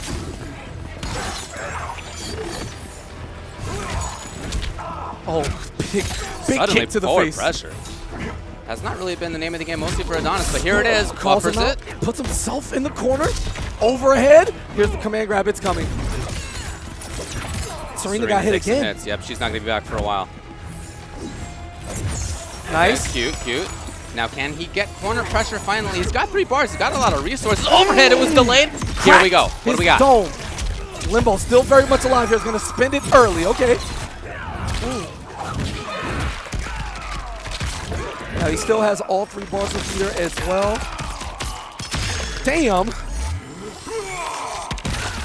447. What do we got? Up close. Hoping to see a button. Nothing came. Can't throw that again. No, No, he's got 3. What was that punch? Oh, That was a a denier of breaker. I love that punish. Genius stuff. There's just so much preparation on Adonis' side, even there, to know that that was the most damaging individual thing he could do to deny the breaker, to get pressure right away afterward. This guy is prepared. And he makes his way through into top 4 versus PerfectShini as a result. Hey, wait a minute. Wait a minute, man. Wait a minute. All right. GG's. Man. It's going to be a rematch coming up, too. PerfectShini is who sent Adonis to losers pretty early in the brackets, actually. How do you mentally prepare in a scramble situation where someone just a slide and then slide again and steals the round from you? That was a huge momentum shift. You're able to get it back 2-1. Everything's working in your favor. The way you've adapted the game plan is it's there. Yeah. Everything is going great. And then out of nowhere, the most solid player, arguably in the entire bracket, is like, let me go in this bag right quick. Slide. Yeah, and you may... Oh, you just woke up. Slide. I got to look back, too. Was he walking backwards, or was he just maybe trying to duck some I have ninja no stars? idea. Just trying to neutral crouch, and you got hit by a slide? The classic online Reiko that you just don't expect from Adonis? Yeah, he just did it. Wow. Great reads by him. And again, That's gonna excellent anti-assist play, excellent awareness into the top 4. And on winner's side of the top 4, Gur and Sparks. So Gur has taken out Shady and Mike Liu and Icy Boogie and then Limbo. That's his path, among others. Yeah.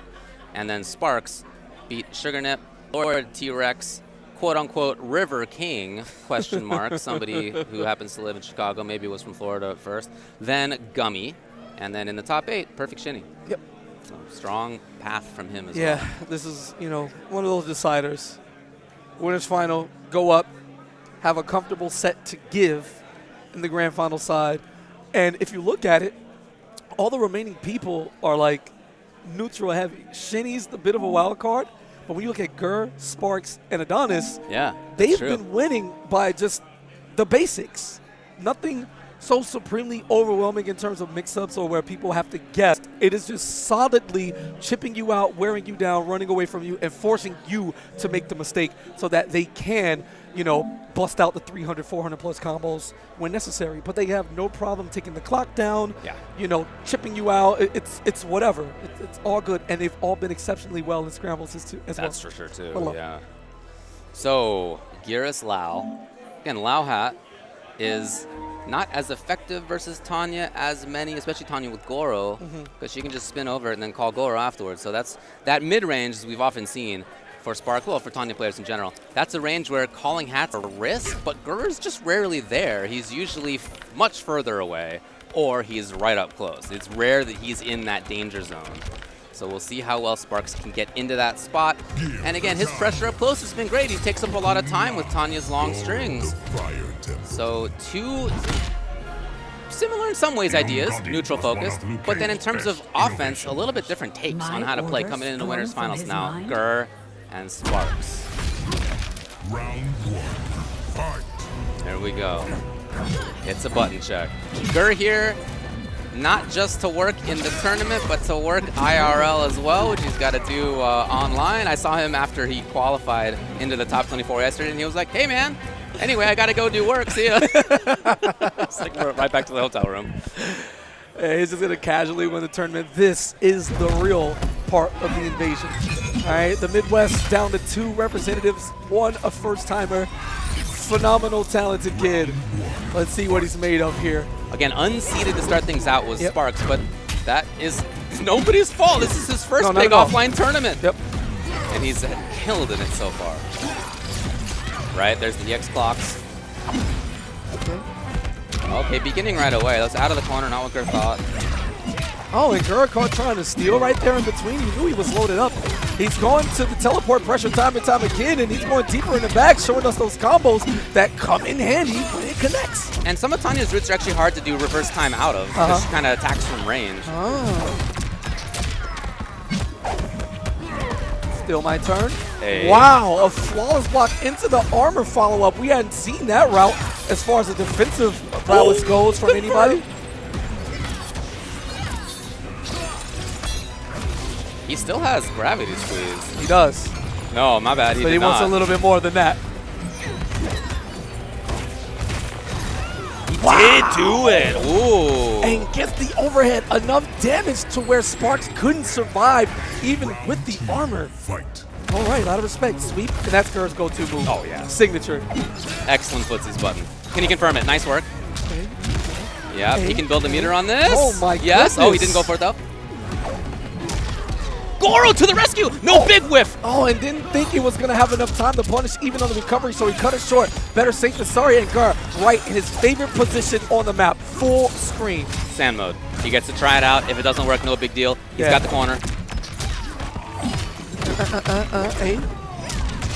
There it is. He waited until she got up close. Again, there's only a few routes in there where you can get reverse time, and that's Gur just prepared as always. And you better bet your ass that Gur has studied all of those routes. He has to be, like you said, we meme about the genius level, but the knowledge required to play Gerus at such a high level, knowing that when you finally open down what is an amazing defender who's running away with you at some of the best runaway in the entire scene, when you finally touch him, your combo has to be of the respectable variety, or he's just going to reverse out of it. It's very demoralizing as a player. I'm waiting until the day some genius just does an armor move through it, because you can. Yeah. But nobody's done it to me except for one guy, and he knows who he is. I might have seen the tweet or two about that. Okay. Nice follow-up. Wasn't expecting Gur to get here. Gets the combo. Oh, nice pickup. Ready for the follow-up. Yeah, keep it solid. 200 damage. Really something that Tanya's looking for. You see the perfect spacing where both of their sweeps just meet each other. That was outside of that range where Tanya can do the spin. So again, Gur's throwing those Lao hats into perfect spots. And away. You know, he's so comfortable playing like this. Yep. Way down in life. And I like the idea Sparks is using this time to build meter, but Gur calls him out. He's going to stop that strategy right there. However, he does have health to give. Was that intentional? I don't know. I don't know. I wouldn't put it past him, to be honest. Yeah, Okay, that might be a Gerus thing. That's a little too big for my brain. Go back to where you started regardless of whether you were hit. You can cancel out of anything. So you do get spacing in doing it? I don't know. I would love to know. Nice. Chase down the backdash. You're not, no matter how fast you backdash, that chandelier is coming for you. You are not escaping that under any circumstances. Okay. Nice flawless block on the teleport up. Going to negate the chip and damage. Meter burn there. Meter build, rather. Words are hard. So that was flawless. So that's what he's trying to do. Yeah, he's using his wave dash backwards in timing of predicting when Sparks is going to swing in. Ooh. Didn't believe in the hit. Here it is. Got what he could. Easy confirm, and right on cue, waiting for the drill as soon as Tanya leaves the ground to reverse time. And because Tanya's damage is like very minuscule, he's going to recover like all his health from reverse time in the majority of those situations. Yeah, her combos do a little bit slower damage than some other characters' routes. Yeah, much better way to put it. Nice check into the sweep. 18 seconds. Over it! He called it at the perfect time! And this is enough. Fatal blow? Yes, sir. That was a beautiful timing by Sparks. Directly over the hat. Gur was still punishable on that summon call of low hat. Oh, this is Sparks looking like he's going to get through this thing on 950 Gerus. No, Not it's not. quite an opportunity in the dream, but does have enough frame advantage to work her way in, so it was never a problem for Sparks. It was all but GG's, pending, you know, the ever elusive wake-up flawless block on a meaty. And then he still have to deal with Goro. That's right, yeah. If anybody's going to do it, it's Gur. Even back in 11, he was one of the best flawless blockers and continues to be in this game. Oh, yeah. But he didn't get it. All right, tying it up at 1 game apiece. You know, getting that one on the board is so important. It lets you know that you can, in fact, defeat this opponent. And now, Sparks, that's all he's ever needed. You know, all of his tweets and everything's like, hey, will we see Tanya's first top 8 offline? Will we see a new champion? You know, it's all like belief with respect for the game and saying, I'm going to do this, I'm going to do that. But once he locks in, he just knows, like, okay, I can take this all the way. Dude, his timings on these things, the little mix-ups of when to hit. Oh, he didn't believe in the forward 4. Flawless! Yep. Oh, could have had more. Didn't get the punish. Yep. Beautiful block. Kurt's going to keep it safe. Checks with the poke. Command grab. Haven't seen too much of those in the neutral. Keeping it in the bag for the layers as we get deeper into the set. Punish! And Gur's out of it. It looked like he recovered more health than was taken from him, but I'm not going to question the mechanics because Gerus is cool.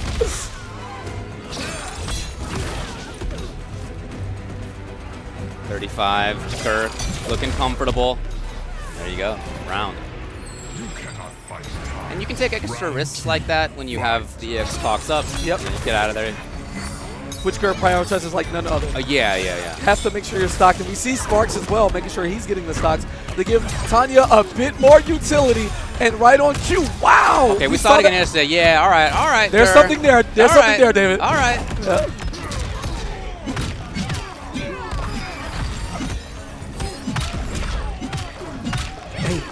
Hey, scoop.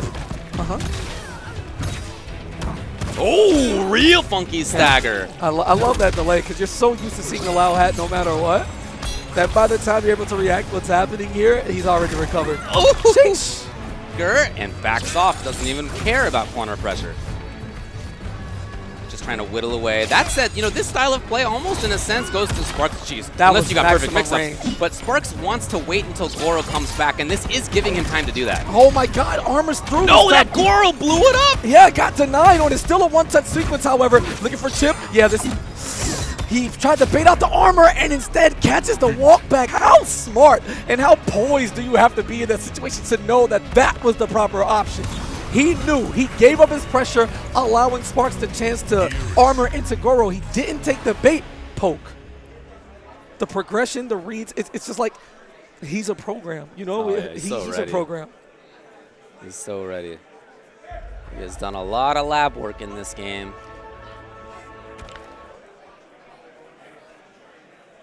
So Vyletz up there talking a little bit with Sparks. We'll see if there's any effect. Dashing forward into the forward 3 in a very punishable spot. That's the big boy move. Yeah, listen, young man. You know what I'm saying? I do this. This is going deep in the BBC Gerus bag. We ain't seen those combos yet, but they will come out eventually, knowing Gur. And yeah, reset time. Gonna change the color of his health bar back to perfect. And a punish on the overhead Minus for the 20 first plus. time.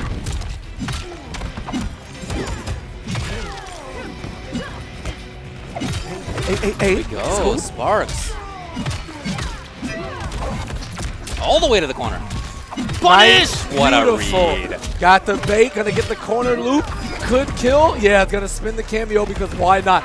And it was like a layup right there. Goro got the punch and she just went right over Tanya's head back into the corner. The finesse on that combo is sick.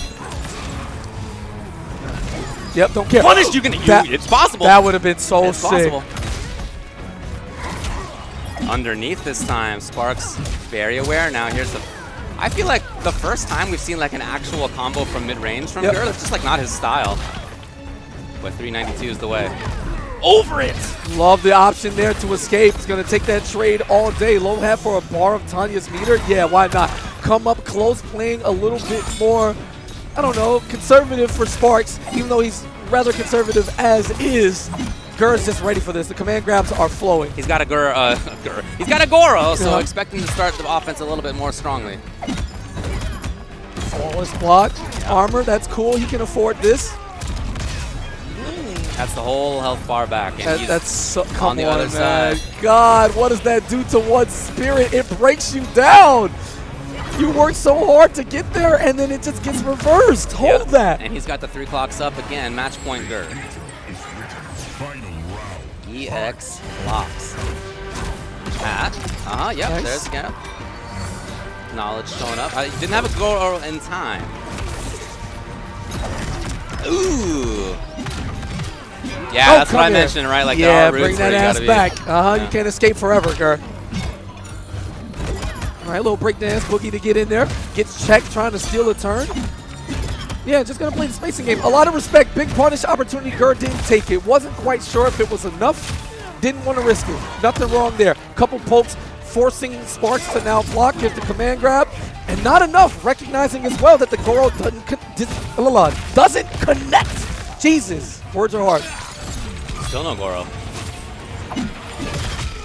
Really got enough range to make that happen. It's a big confirmed chance. He's he parried it. He did. All right. The big brain.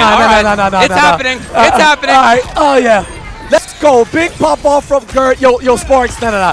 Honestly, I would give him the game just for that, but he didn't have the proper follow-up in tow. Yeah. Saved it for the last moment, but it was simply not enough. You're going to have him headbutt his future self that we may see in a rematch, but for now, it is business as usual. Gert making his way into the winner's side of Grand Finals as clean and as professional as ever. Despite one of the best solutions that I have seen to that reverse time, it just wasn't enough otherwise. Nope. Otherwise, it was Ger with neutral control, as it seems like he always has. His footsies are incredible. His escapes and knowledge about when to do that, fantastic. Pressure up close when he needs it, which is rare, good. He even got the string into command grab, which I was very surprised to see versus somebody like Sparks. That's just a knowing that the opponent knows that they should or should not take the risk. Yeah. Later on, when he went to that same string again, Sparks did try down one to get under it, and he did get whiff punished by Ger. So again, the mix-ups up close, even when he needed it, were also strong. All right, so coming to the stage now, we have one last go before we get into our podium games, for top 3, and it's going to be Shini surviving on a string with that just obscenely clutch game against Vyletz that was just highly emotional, and going up against Adonis, who is, the Midwest hero. He's just a guy casually showing up. He goes to locals. Oh, Frosty's here. I'll go. Probably win. These people in the backyard who they just are. They're existing. He has no idea what's going on a day-to-day basis, not on social media. It's just like, that doesn't sound so bad. I know. I'm in too deep. We're done. We're in too deep. We can't get out. Yeah. Again, this is a rematch. They actually played in brackets pretty early. This was like the first or second match. Oh, really? It was like really early. And PerfectShini won. Adonis has since then had a huge path through on the loser's side. That's where we're at. Yeah, got some variety. 3-0, 3-1, 3-2. That one set, Shini versus Vyletz, that's an instant classic, man. Y'all got to get that on the VOD. Go ahead and share that. And, get your people who may not be fans or just ignorant to the tournament world and the offline vibes and show them Shini versus Vyletz. And I promise you, they will have to feel something. It was their third match for both that they played in winner's side of the pool, and it was a 3-2. 3-2 close match. Oh, so Shini's just the heartbreak kid for this event. I see what's going on here. You just like to put yourself through all these things. Unreal. Just win. Just win. Just win 3-0. Like, why stress? Just win. Round 1. Fight. All right, let's get to it. Losers semifinals here. Reiko and Mileena. You got the Kung Lao. You've got the Tremor that's in metallic right now. Metallic, yeah. Interesting. Not something we see quite often. No, usually crystalline. Well, you see the low hat with that 1-2 mix-up, and Shini and Mileena players at General very good at converting. This man did an assist with Tremor, and it wasn't the OTG. Love to see it. Are we okay? Is he Love cheating? Or there's something extra going on we don't know about? What a duck by Shini on the attempted punish from Almighty Adonis. Denied. Such a bitch. Round 2. Fight. Oh my God, just empty jump into nothing. Forces you to respect the threat of the overhead on the jump in and getting those legs tapped. But again, Adonis just unfazed, right? You might have got smoked that last round, but the neutral is so strong, you cannot whiff in the vicinity of this man from that far out. No way. You're going to get punished every time if this tournament is any indication of his skill level. All right, gets the Aftershock going. Yeah, interesting to be in Aftershock. That means that you can't actually get the OTG if he finds it here. Again, you cannot whiff from that far out. Reiko has been blessed with some privilege. You know that red glow? Those phantom hurt boxes, those extended broken limbs? Yeah. Oh my god, what a block! Nah, he's just better. Honestly, just convinced. That might have even been protection. That was so close. Oh, and the punish! That is, you're just dead. You don't need anything after this. That is a command grab punish on an up block. Yeah, you're asking for it at that point. And what happens is we just realized he was stuck in metallic, and that's why he threw the first round. That's it. It was simple for dramatic effect. Wow, the homing ball. We have seen so much patience defensively from Adonis. We saw it there as well. Air to air.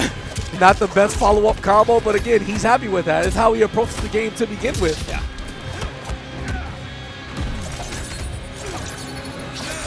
Yeah, he's got control. Stage control, life control. Beautiful. Oh, Not quite. No. And they both look like they had questionable decisions, but no question what comes after a command grab, a meter extension, and a cameo usage for Adonis. And now Shinny, with all the movement and teleports and everything that they want to do, are somehow very scared, taking a more grounded approach. Okay, the meters are gone. Oh, that was a sick punish. Plus, you tried to press after that, yo, Shinny is bold. Very bold. No risk there by Adonis. He did not want to risk the up block. It's a chance here for Shinny. 0.53. It's a chance worth of if help he finds for this Shinny. hit.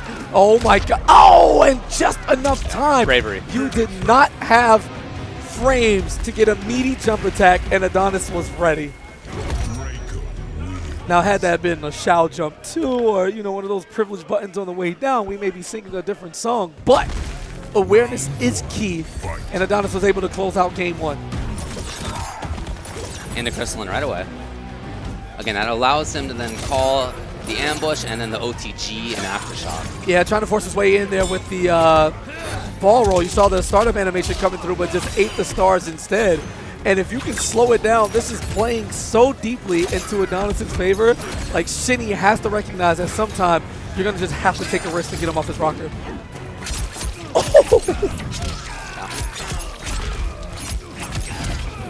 Into big damage, into Oki. Yes. Blown up! The very rare armor attempt. And not all the damage, unfortunately, there for Shinny. I mean, I love it. Again, taking the risk. Not allowing Adonis to get comfortable in his reads. Yeah, forcing him to press buttons, eating low sides, and that is a bit too risky. Maybe to kill. Does he have enough? Maybe to kill. I think so, David. We're going to spin the bar, and no, the small hitbox is going to work in favor, and this time, Shinny brought the coverage. Wow. Round 2, fight. What a timing on the down one. Adonis at that mid-range that he loves. Yeah, but with 3 bars, again, 3-bar Mileena, they're going to roll. Yeah, why not? They're going to roll. Right, because everything is gone, relatively in your favor at the end of it, right? Shinny's here for the drama. So if it has to be a round win with 5% health, then so be it. Keep taking the risk.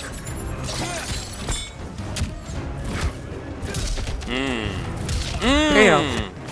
Capitalizing where he can.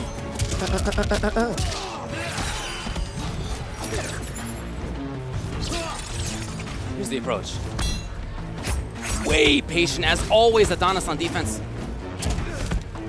Delay there. This time respecting it because this is Adonis. You don't see much in terms of the micro ducking. He's just going to believe in the solidarity instead of the big reads. Consistent punish that he has right there. He takes a little bit of damage for it, but I really like that that's not only does damage, but sets him back to the range he wants. Gamma Crush into safety. Oh no! Oh no! That is very unfortunate for Shinny. Just not quite where he needed to be. And Adonis will take the round. Bro. That's so brutal. Final round, fight. All right, into the pressure from full screen now. Low side, you know, stay in that range. Anything closer is just Adonis's domain. And I like it. Shini backing off, calling out the low hat. Up block. Nothing else. That would have been a sick keep up with the hat there, but not quite. Suddenly it's Shini who seems like he wants to be at the distance game. Yeah, absolutely. They found the formula and they know it works. Hey. Yeah, he's really hanging out there. Okay, well that's not what he was looking for, but this in general, it's coming. And then back off completely. No, not quite. Shini staying in there, getting away from what's been successful in this round. And piece by piece, as you get closer, Adonis is crawling back into this game. You have to get out of there. And there it is, with punish with the ball roll, also signature Shini handbook, and they figured it out. 3 bars left, you can still do a ball. Delay, didn't believe more than that. He has seen so much blocking and defense. Oh! Shini's just not committing to anything. Look at the time now, 11. Oh, and the line, he still held it, so he couldn't land it. 8 seconds, David gets the throw, not enough That's to gonna kill. take so much time, yeah, though. but we have one more opportunity for Adonis. He's just gonna run and get the low hat. Not in time. Oh my God, in the robbery from Almighty Adonis once again. There were 3 bars, and the cameo bar was lit up. And I don't know why there wasn't a breaker.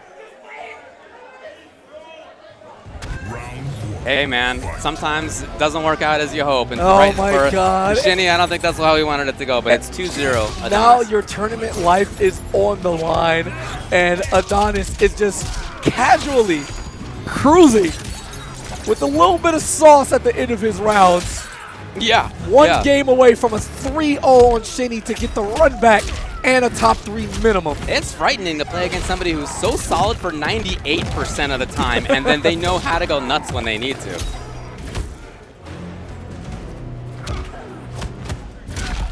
More up close pressure than usual. Look at this. Suddenly it's runaway Mileena, and it's pressure Reiko, and that is match point Adonis. Yeah, he's just carrying the momentum from the last game. I think Shini mentally is done. Obviously it's not over until it's over, but from what we're seeing on the screen, I mean, we saw Shini hit like 3 or 4 pokes in a row with no commitment to strings, get scared, get opened up with a huge life lead in less than 5 seconds. Like, it takes a toll on you. Boom, confirm please, yes.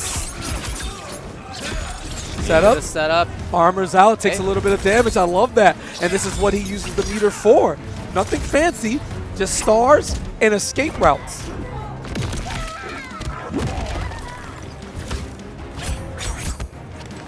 Right. Oh! Confirm comes this time. Shini tanking the damage. Beautiful block to stay alive. One guess, and this is going to be game. Shake my hand. We'll be seeing unbreakable damage. Yeah, this guy's just the best. That's it. He's just the best. To keep it unbreakable. He's just the best. That's just what it is. Genius. Genius. There it is. So now we know who has made it into our top 3. Waiting in grand finals, Gur on winner's side. In losers finals, we're going to have Sparks versus Almighty Adonis. First, we're going to go to a quick break. We'll be back with that in a bit. All right, we are back, and we are marching toward the finale. Next up, we have a losers final and a confident Gur looming over the championship match in this bracket. It's going to be Sparks against Adonis, who has unexpectedly become somewhat of a hero during this run of Frosties in 2024 offline. Jesus, I love all those words together. I hear that. Yeah. No, his play has been immaculate in many ways. Big neutral control, very patient. Yes. His defense has been fantastic, but also at the same time, he knows when to turn it on and get a little bit wild to make comebacks or to just make the opponent feel uncomfortable. And that back and forth and stuff. He had lost to PerfectShini previously 2-3. This time he got the W 3 games to 0. So a nice little turnaround for him. And now it's going to be Sparks, who's down here in loser's side, thanks to Gur in winner's finals. Yeah, I think it's a very interesting matchup because we haven't seen a situation where Sparks gets shaky in his approach or defense. So much so with Gur and his defensive game plan, that's more of a full screen thing. Adonis is mid-screen defensive, you know, and up close we can scramble, it's whatever. Yeah. So, yeah, more of the same, but not quite. Here as we start this loser final. Interrupting the tremor call, trying to turn him green. There it is, Goro. Got the flawless block, but wasn't ready for the cancel after. Overhead, tries the micro duck, but that good one too. Such a fast string, and again another micro duck. Hold on, wait a minute, Sparks going deep in the bag.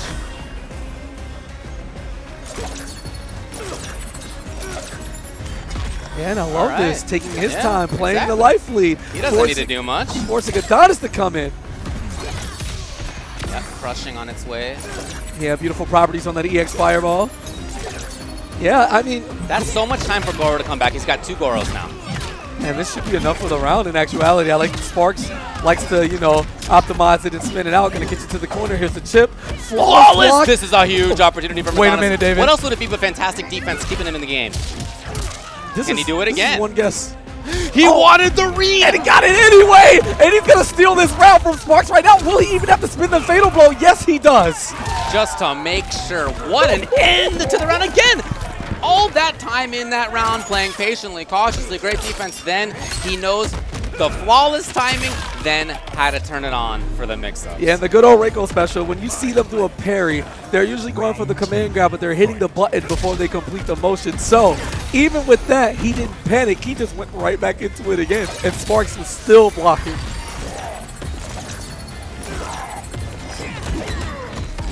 Hey. Ooh, gets a conversion off of that. All right, gonna buff back up.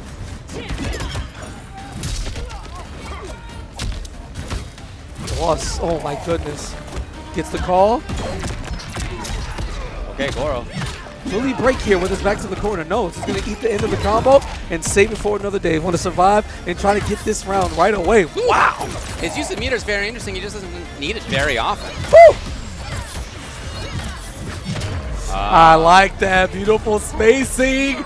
Yo, Sparks is so good. Final round. Fight.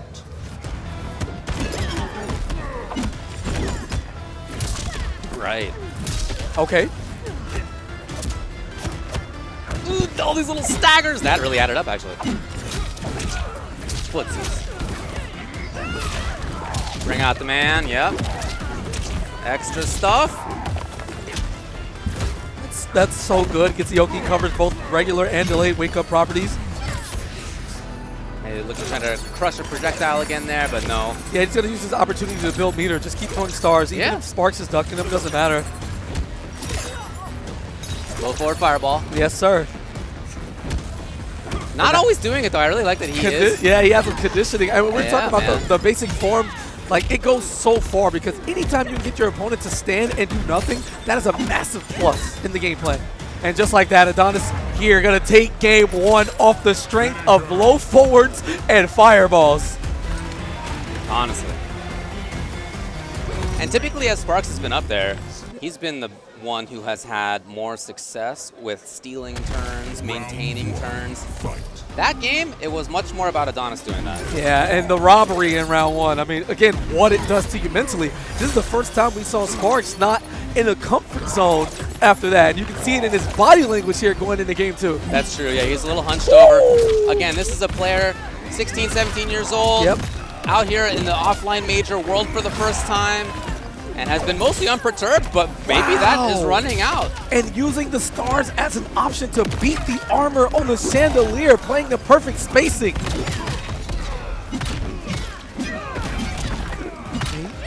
Uh-oh. Rarely seen him drop. I'm pretty sure that's the first combo I've seen him drop. But still, picking up exactly where it left off, being unfazed as Sparks. Yeah, I do hope to see him recover. Yep. Full screen. Has full stick of butter, but again, we're just going to throw these as checks. You've run out of space to escape. Now what? You have to deal with me in my face. Nice. Goro.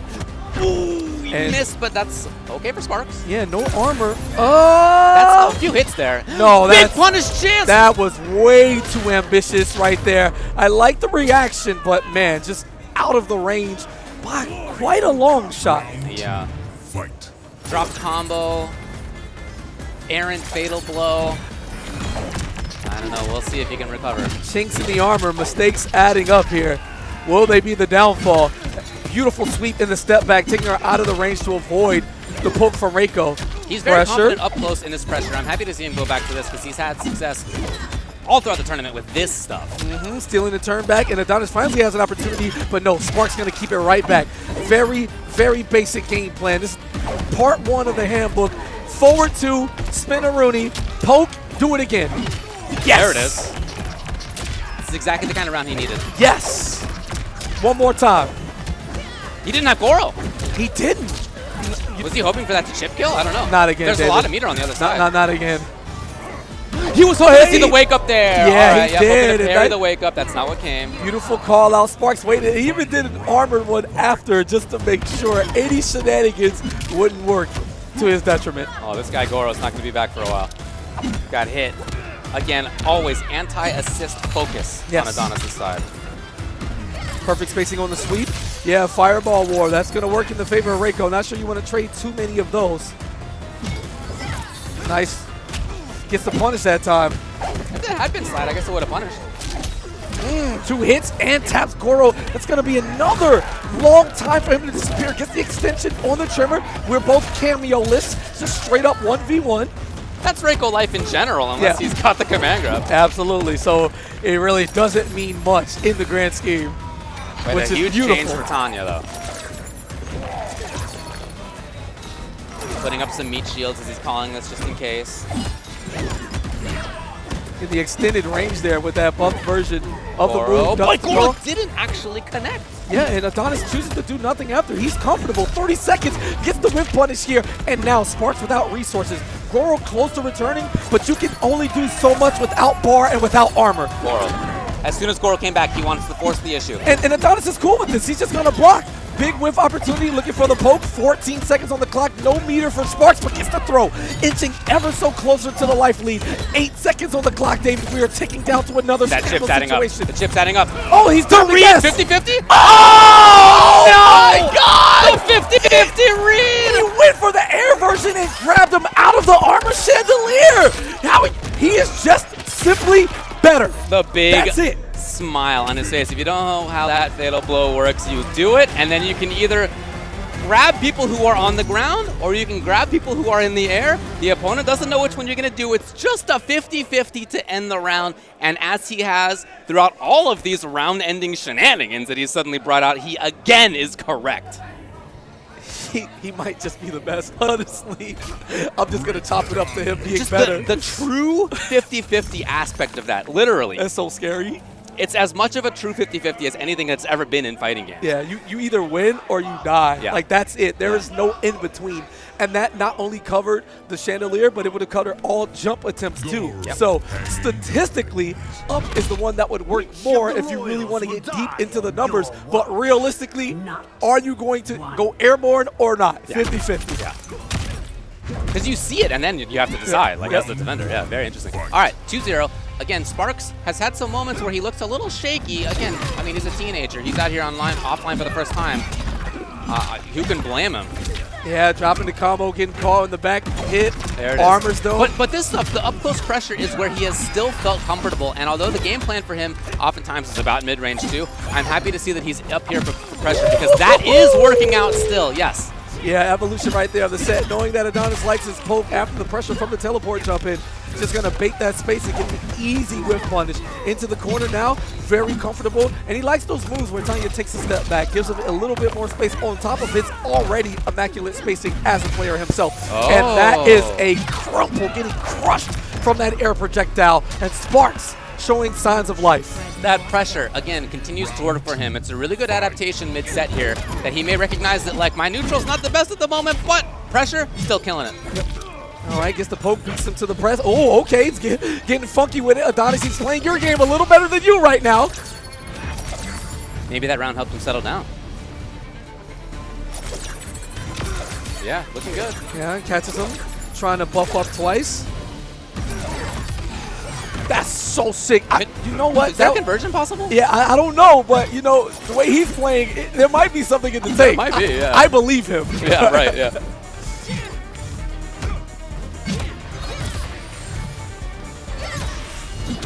Yeah.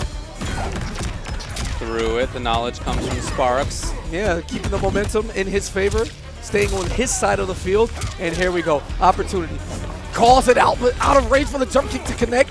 Ugly juggle here, but everything is hitting for Adonis. And the one time that Sparks blocks, he is in trouble. Won't be enough to kill, but it's going to be in big time trouble. One mix-up here is going to get Oki for the command grab, and backs off. That might be close enough. Yeah, that's going to hit. Nice work. Nice work.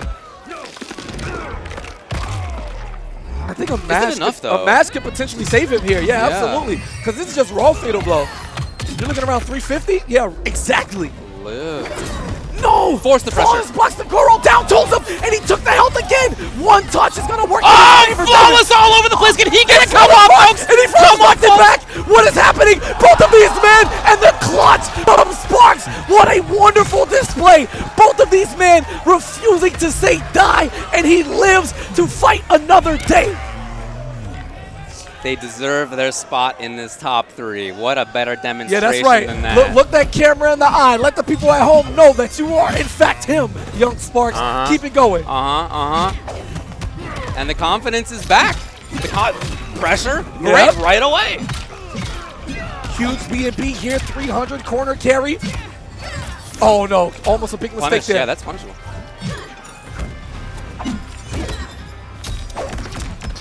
Hey, break, okay. Gamma Crush to safety.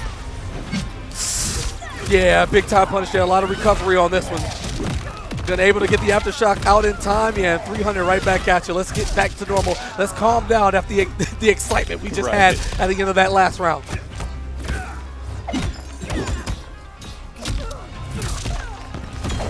Okay. Sparks back to what he wants. Flawless block. None of this is building meter or doing chip. Ooh. Stole some time. And after all of that, we're still down in the 30-second mark. Just so much respect coming in. The clock feels like just an infinite version of neutral. Gets the poke, but, from the jab. Nothing after, though. 20 seconds. Scramble time. This is when Adonis turns on. Absolutely. This is his domain. A lot of fear, a lot of I see it on the respect. clock. Backing off. There's a 10 seconds coming up. How does he make his way forward? Right Doesn't he back even at need you. to? He just got lively just like that. Oh, no, it hits Goro again. One touch. This is going to be it. Poke him. Yeah, and that's just that. Wow, Adonis, yo, he's so good. His timing, his baiting of the cameo, and punishment of it to take your life down to chip territory, he's consistently doing it. It's not by mistake. It is purely by design. Real funky series into the grab. No cameo call. Beautiful anti. Still holding on to cameo. And there's his defense. Sparks only the light strings. Turns tall. He's in there. Beautiful. No! Doesn't quite get the follow-up. And did the EX version so he can just activate instantly. And here we are. This is the Adonis space. This is where he loves to be. Plus 8,000. Calls it out with the armor. Gets the extension. And Sparks is going to go back into the driver's seat here. Yes, another pickup. Stagger. Not looking for the Adonis backdash. And no, here we go again. We're both going to enter Fatal Bowl territory soon. The purposeful walk forward by Adonis. Yes. The threatening walk forward. No cameo for safety for him. He just needs to make the right call. He has access, David. Fatal Blow is in play. Oh, Will man. he force another guest situation? How does he make it happen? If he makes it happen, Sparks is in trouble in the corner. He jumps it. He survives, however, so he can still get the combo. The Trimmer is active. Backs up. Stand 3. No follow-up. Didn't want to risk it. Here's the armor. Is Goro there? He is. Last opportunity. He's already in the sky. He can react. Yes, he can. And almighty Adonis punches his ticket into the grand finals. Yo, a freeze frame in fighting games is some of the strongest thing you could ever get. And like you said, he was already in the air. Shake my hand. Congratulations on the fantastic performance, but I'm afraid your path ends here, young Sparks. Somebody who we all expect to see a lot of in the future. Oh, absolutely. Extremely talented, young guy, already has shown incredible composure, incredible decision-making, very prepared, and in the future, he'll be seated every time. But this one is not going to work out for him. Look, in your first offline major, as many strong players as were here, for you to get top 3 and to show off as much as you did, absolutely, I think he deserves all the credit. I loved what we saw. But sometimes you play against a player who's just making all the right decisions. Just what him. if the opponent just guesses right every time? Every single time. I don't know. What are you going to do? I don't know. You finish the story. If you take it back to Thursday in the Midwest Invasion, when Gert's teams lost, there were 3 players left who hadn't played yet. LimboDawg, Gert took him out. Yeah. Bacon Lord, lost a little bit earlier. And the almighty Adonis. The true final boss and defender of the Midwest has an opportunity to not only beat Gert, but win the tournament and walk away with something much more valuable than the bragging rights until the next time, right? This is a trophy. This is hardware that goes into the history books, and your name is on a banner somewhere in the history of the FGC and Mortal Kombat 1's young life. So what's going to happen here? I have no idea. Gert's going to run. He's going to play his full screen game, and with Reiko, he's going to have to walk in. But how much utility does the Stars give him? He's not going to be able to just slide for free because Lao Hat's going to be a constant threat and pressure. Gert always gets an extra opportunity to guess and evolve on your mix-ups due to sand time. And I don't think that reverse time is going to be too much of a factor here because Adonis is totally fine with the overhead here, a command grab there. Like, you may reverse that, but at the end of the day. My concern in this matchup for Reiko is that reverse time blows up the command grab into Tremor Call. And so that's what you're hunting. That's where your damage is. And that's like the only time that's important to have reverse time, and Gert will always have it for those moments. That said, you don't need to complete that combo in that situation, right? Like, you actually can play a mix-up around that if you are the Reiko player. So we'll see. I would not at all be surprised to see Adonis play that kind of mix-up. Reiko. Because he has clearly been right about the mix-up. Yeah, shout out to the Bracket Buster. Not a single one of these predictions had Adonis in Grand Finals or anywhere near it. So, yeah. Look, dude, here's his path, right? So in loser's side, he lost to PerfectShini. All right, fine. He had to beat Woolander and Rain, and then he had to beat Coach Steve, LimboDawg, PerfectShini, and Sparks, and I'm now realizing that he went 3-0 Coach Steve, 3-0 over LimboDawg, 3-0 over PerfectShini, and 3-1 over Sparks. That is a loser's run in top 8, folks, on his way into the grand finals here for Frosty Faustings 16 beginning. It's Gert versus Almighty Adonis. All right, he's going to need 6 games, all right? He's on a 12-1 streak currently right now for all you numbers guys. You can forget the parlays. We all would have lost every dime. And, you know, the FGC Commission of Gambling would have just been eating off us for free, unless you obviously just put money on Gert, which those returns wouldn't be great anyway. So, as far as the storylines go and those looking to see another upset, lock in, because Adonis is very much capable. Will he do so? I don't know. Gert, continuing his strong presence, you know what I'm saying, did well at ECT. Top 8 at UFA in the Pro Tour, winner of DreamHack Atlanta. It just doesn't stop. He's been on a generational run for himself, and he's been a strong player in NRS through the previous games. Yeah. So, yeah, you'll love to see it, this level of success for somebody like who has extreme work ethic. All right. You know, that actually moved him out of forward 3 range, the little step back of the projectile. That was cool. I'm going to say he knew it, too. I would not be surprised, yeah. All right, yeah, so the Stars, this is good. Again, it's not even about Gerus or the low. I have to remember, Adonis attacks cameos. Yeah. So he has no problem losing a trade. As he clips Lao, he's totally content with that. Stars doing their job. Really making this neutral game uncomfortable for Gerus. And I just noticed that too. When you look at the meter, as Lao was getting ready to be available again, that's when he threw the star. So if you're just hyperactive and using it as soon as it's available, he wants to meet you at the punch. Can he kill? I think this is it, right? If he does the full combo, maybe. Tough though. Oh yeah. Is he gonna get the whole thing? Yeah. Nice. Yeah. What a sick character, man. What a sick character. Caught someone in the mid. Easy hit confirmed. Yeah, and he's going to reverse time there. No big deal. I think Adonis is okay with that one. Yeah, and again, he can make it difficult for Gert to get an easy EX reverse time. Obviously, there's no meter for that. But even still, the constant pressure of the Stars makes that difficult. All right, nice step back going into that sweep. Gert's bread and butter. And again, we're going to take the trade on the low hat if that prevents Gert from building up those hourglass. 1 clock. Yeah. But only one. There it is. All right, I'm going to EX it. I'm going to skip this child's play. Give me my resources. That's all I need bar for. Out of the sky. He doesn't have a bar for the breaker, so it's just going to be damage. Oh! It's a safety. Hat. Clipped. And the thing about those stars, they're so active. You always get caught on the tail end when you just try to duck them. This should be enough to solidify game one for Ger. We saw it. Oh, we're going to snap him, baby. Oh, we're just going to blow him up. Yeah, he could have kept going for 100 more damage. Yeah, getting real saucy with it. He only does enough, you know? He wants to kind of remind us that he's somewhat of a good person, has a little bit of soul left, even though his fighting game display says otherwise. Yeah, it's funny about Ger. He is such a nice guy, and he's picked the most frustrating characters. Round one. Not unrelated, you know? It's nice to play in a video game where everybody like signs up for being jerks. And you don't want to be a jerk in real life, but in the video game context, it's totally cool. Absolutely. Getting somebody out of their game plan is perfect. And Adonis hasn't been able to establish. The keep out's been so good, getting so much mileage out of that sweep. And, I mean, as I say it, we get things started with Adonis, and instantly Ger's out of there. Hey. Oh. Yeah, you didn't have that much space. Slow down. Got a little too comfortable, Ger. Yeah, there you go. Whoa, it gets the punish. All right, man. I need to do research, clearly. Yeah, it's intentional.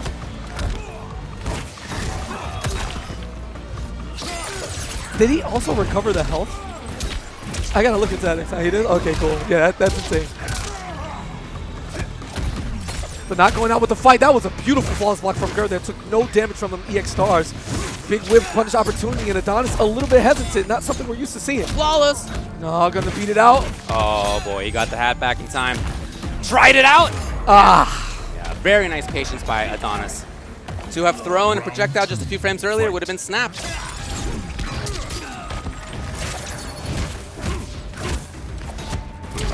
Little grunt sounds, you know.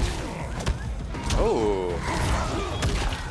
And you know, you kind of forget that Gerus also has a command grab, so he's going to meet Reiko with the same mix-ups up close. Doesn't quite have punish. overhead, even though it's just a splat, but the way I look at Ger with the backdash sweep, that's as good as any poke or any check in the game. Like, you can get the read and get the big jump forward, but again, Adonis's neutral is so traditional and grounded, we rarely ever see him jump for anything. Yeah, you're right, even there. Projectile instead. Back to the stage control. Flawlessing on reaction to Tornado. And Ger's got max range. Yep. Would have been safe there. How does he steal it? Okay, not gonna happen. Every single time. He doesn't need a combo himself. It's crazy that Adonis has met his match in terms of gameplay, except when Gerus gets the hit, it's going to be all but guaranteed because you don't have reverse time to deal with it. Check. And Adonis just can't get in, man. This wall is just impenetrable from Ger, and he has no reason to be overzealous or take any huge risks. All of the overheads have been covered by the Lao hat. He doesn't get the whiff punish there, so what? And now we have to guess. How much can you get from this? Not enough. There you go. Time to do it all again. And again after this, even if you get the hit. Oh. Yeah, this is intentional. So he prioritizes distance game. He's cool with giving up reverse time. He's cool with giving up snap. He wanted distance. That's it. Will it pay off? I don't know. Adonis is scheming, trying to get close. Yeah, he's going to need to scheme with like a Reiko hive mind. We need 5 like Reiko players to come down at once and think of it because this is cooked right now. Ger is in control. And even though Adonis has a round, it certainly doesn't feel like it. 30 seconds laning him out. I mean, what can you do but I don't know. Slide? If anybody's going to do it today, it's Adonis. There's a bar. Don't press it. Okay, so now 14, 13, running out of time. He's going to have to just run up and like fatal blow. Yeah, like slide or something. I don't know. Ger's coming in for the chip. Yeah. Look at the time. That's going to do it. Okay, cool. Ger's fine with it. Yeah, cool, whatever. That's cute. That's funny, yeah. Oh, he got hit. Yeah, fatal blow stops the clock. Yeah, but it's is not it going to be enough? I don't think so. Yeah. 950 health. Oh, wait a minute. I don't think so. They're debating. Yeah. Wow. Yeah. It was a good idea. You did what you got to do. Yeah. So, Ger, another game. Gur, who has lost precisely 2 games in this entire tournament. Different, by the way. Just better. To Sparks and to Mike Liu earlier. But other than that, he has not lost a game. Round 1. Fight. All right. This is it. What seems to be tournament point and exclamation mark on a phenomenal run from Gerus, looking to continue his offline tournament victory streak, which is crazy. Yeah. We'll see how it goes. It's not quite over yet. There's still some in the tank. And maybe, just maybe, if Adonis can get something going before he can get the meter and the hourglass, there's that. But the amount of momentum needed is such an uphill battle for somebody who doesn't play hyper-aggressive like Adonis. You're asking him to basically round 1, dash up mix, and go from there. Maybe that is what he needs to do. He's been able to do it, although it's not his primary style. He has had it at the end of rounds.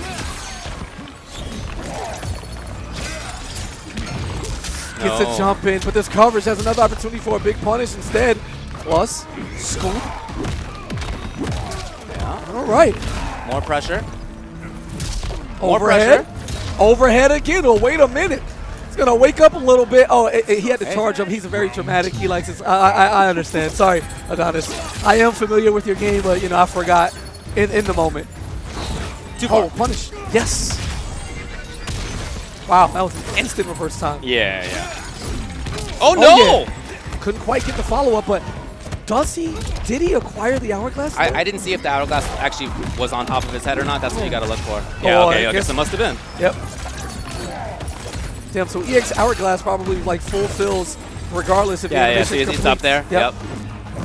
Oh, wait a minute. He's getting out of space right now, though. He doesn't have the room to walk back, and Adonis has cornered Gur. He has the sights on his prey, and he is in control now. I mean, he is 6 games away. Oh, and I don't know if that was a punishment. He called him out. He was just a genius. Okay. He was just right. Wait a minute. Let's not lead out just yet.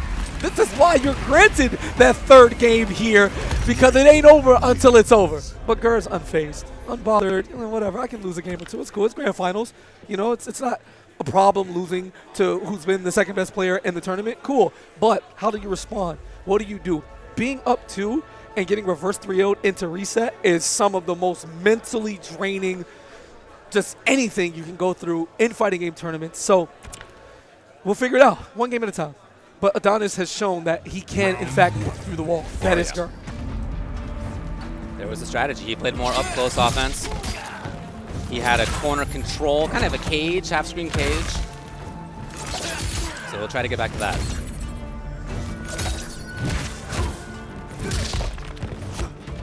Hey, there's no clocks yet. Okay. It's a little metallic. Couldn't do too much with that. Yeah. Nice. Punish? Yes! Extension? Can't break now. Delayed armor. Here it is, EX clock. The hourglass is up there. And that's okay. He can just play the stars game right now because Gur's the one who's forced to come in. Oh, that's true. It's rarely a position that we see Gur in. Solid chip damage there, gets the flawless block. But he has to watch out, right? That snap can come at any time. Yeah. Oh, See him no! playing patiently as a result. That's Huge lively mistake. Gur, just like that. Not for long. Huge mistake getting hit twice No flawless. by the Sandado. 2 bars gone, but that's all right. Oh, no, Gur Didn't believe in it. Excuse me? Nah, he really could have had the kill. All right, here comes the crystalline. Oh, and I love it. He tried to reflect it, but does it go under? I don't know. Was it just not active enough? Questions for the peanut gallery, please. Not an interaction I've seen. Hit confirm. He would love Stars. to get EX clocks. Yes, it's back. Snaps him and he got it! And he'll be able to get another one going. All the way to the corner. Any pressure here? No. No, thank you. Absolutely not. Gur has the entirety of this level to escape, and he's just going to use the threat of him backdashing to catch Adonis every time he tries to step up. True gatekeeper ability. Yeah. Match point Gur, tournament point Gur. Adonis in big trouble. We've seen him make big comebacks in the past. I don't know if he'll get the chance here. Gur pressed not button And until he did. Talk to him, and Gur completes the invasion in the other way. Yes. Oh my God, that is profanity from Gur. What is that? Yeah. Celebration is abound. Another title. Is that KDZ? That is so crazy. That is an evil champion. Somebody who's usually pretty quiet, usually pretty chill. Yep. Seeing him blow up like that lets you know how much it really means to him. Yeah, Adonis is like just happy to be here. Yeah. Hey, man, it's a cool day. Yeah. Didn't have to travel. I was just going to go home after this. Like, yeah, man. Oh, top 24. It's 10 in the morning. Okay, I'll be there. You know, had to play his local buddy Shady, and you know, it's like, oh, you know, I think I'm just gonna try to win the whole thing. No big deal. Casual. It was a blast to watch him. Absolutely. I think we'll see more and more of that. We've seen a lot of Reiko through Rewind, who's just been phenomenal throughout. And even though Reiko has like his strengths, not the most popular character, right? Kukui, a bunch of guys who use it, but it's not something that's a staple, like, you know, offline. And it's great. You never know. You can just inspire the next person or dig deeper in the cameos, whatever. We had a lot of variety here. That was really fun. Raiden and Kano got cooked, so we didn't have it in top 8. That's true, we didn't, yeah. And one last look at the bracket. Go ahead and take a screenshot of that. As you can see what's going on, the almighty Adonis run stopped dead in its tracks by the favorite to win. And one of the best players on Earth right now in Ger. That's a top 3 of Gerus and Reiko and Tanya.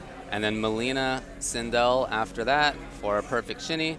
And then Vyletz with Mileena, Limbo with Sub-Zero. Like 2 games of Baraka, but it didn't work out, so we'll just say it's Sub-Zero. Yep. And then in 7th place is Coach Steve with Baraka and Dyloch with Shao. That is a fantastic top 8, both in players and in characters. Different regions represented around the country as well. Really cool to see. Around North America even, there were quite a few both Canadian and Mexican players who made it really far in this as well. So rad to see. Congrats to everybody. That was a great tournament. Yep. Don't want to hold y'all too long, man. Thank y'all so much for tuning in. We appreciate it. Production, as always, they don't get the love. And we're gonna show the medals. All right, well, let's take it to the medal ceremony then. Go ahead, pass it off.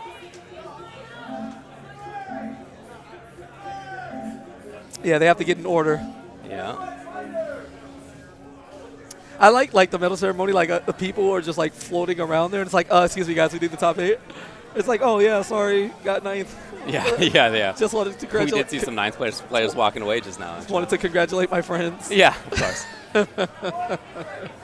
Yeah, it's really interesting watching Ger play with Gerus. He has different ideas than, not that there's like a huge Gerus community, but like there are definitely players out there doing it. And he's got different ideas. He's got different ways of whiff punishing. He's got different setups. His reverse time thing where he gets to actually do a combo is something I have to investigate right away. Oh, yeah. I'm curious about that. So awesome to see him play as usual. I mean, in the last game with his Gerus, he was also really unusual with how he played that character, right? Most people were playing the non-command grab versions. He was playing the command grab and runaway and statue version the whole time. Previous game where he was turning into a little dot and doing mix-ups on you. Please don't hurt us. He's just always playing a funky character and always doing it differently than everyone else. It's awesome to see. Yeah, that was a lot of pain. All right, so here we go. Yeah, this is Dyloch, baby. Florida boys. Sorry we missed Coach Steve there. No in-house mic there, just giving it to him as is. So it's another medal for the collection for both Dyloch and Coach Steve. Going into 5th place here, we have Vyletz. Buff Mileena, you know, they placed, so I'm going to let them cook. You know what I'm saying? It says Mileena's great. Don't worry about it up there. Oh, okay. Yeah, absolutely. All right, coming in at 5th as well, this is LimboDawg. The makeup you already know. Buff sub, for real. He said it with like a demeanor, like, look, he's disappointed. Like, we actually need buffs. This is PerfectShini in 4th place. Also saying Buff Mileena, again, they placed. It's their stage, I think what that time. says is Mileena's buff, actually. They're saying Buff Mileena, as in Mileena is buff. Oh, okay, yeah, smart. Buff Mileena, strong Mileena. With the 3rd place, beautiful stuff there. Almighty Adonis in 2nd place. And your grand champion, the Frosty Faustings, just God General. That is going to be Ger. Another medal, another trophy, and just excellent display of Mortal Kombat 1 gameplay. Oh, and the extreme zoom. Yeah. He had the solution to everything today. And y'all leave me alone. I'm not the popcorn baron. I know his logo and I look the same, but it's not me. All right, just go get the popcorn. It's fire. All right. I hate y'all. All right, there we go. That has been Mortal Kombat yes. here at Frosty Faustings. We have a lot of stuff going on today. it's a 2-day tournament where we've packed in like 40 3,000 games? people. Yeah, like 40 games or something yeah, like that. Exactly. It's insane. So there's a lot of stuff to watch all day today. What's coming up next, I want to say mystery top 8. Mystery. Awesome. All right. Stick So- around for mystery. Yeah, I'm actually sticking around. So Sick. Have a great time. I'll just stick around to watch. That's always really fun to watch. I'll be here. JM Cross will be up, and we're going to have some fun watching people play games that I have no idea how to play. It's a new game every round, both in winners and losers, and it can be literally anything. It's not just delegated to fight a game, so check that out. Once again, congratulations to Gerus Production. Thank y'all for having me. Thank y'all for watching, and we will see you next time for Mortal Kombat 1. Peace out.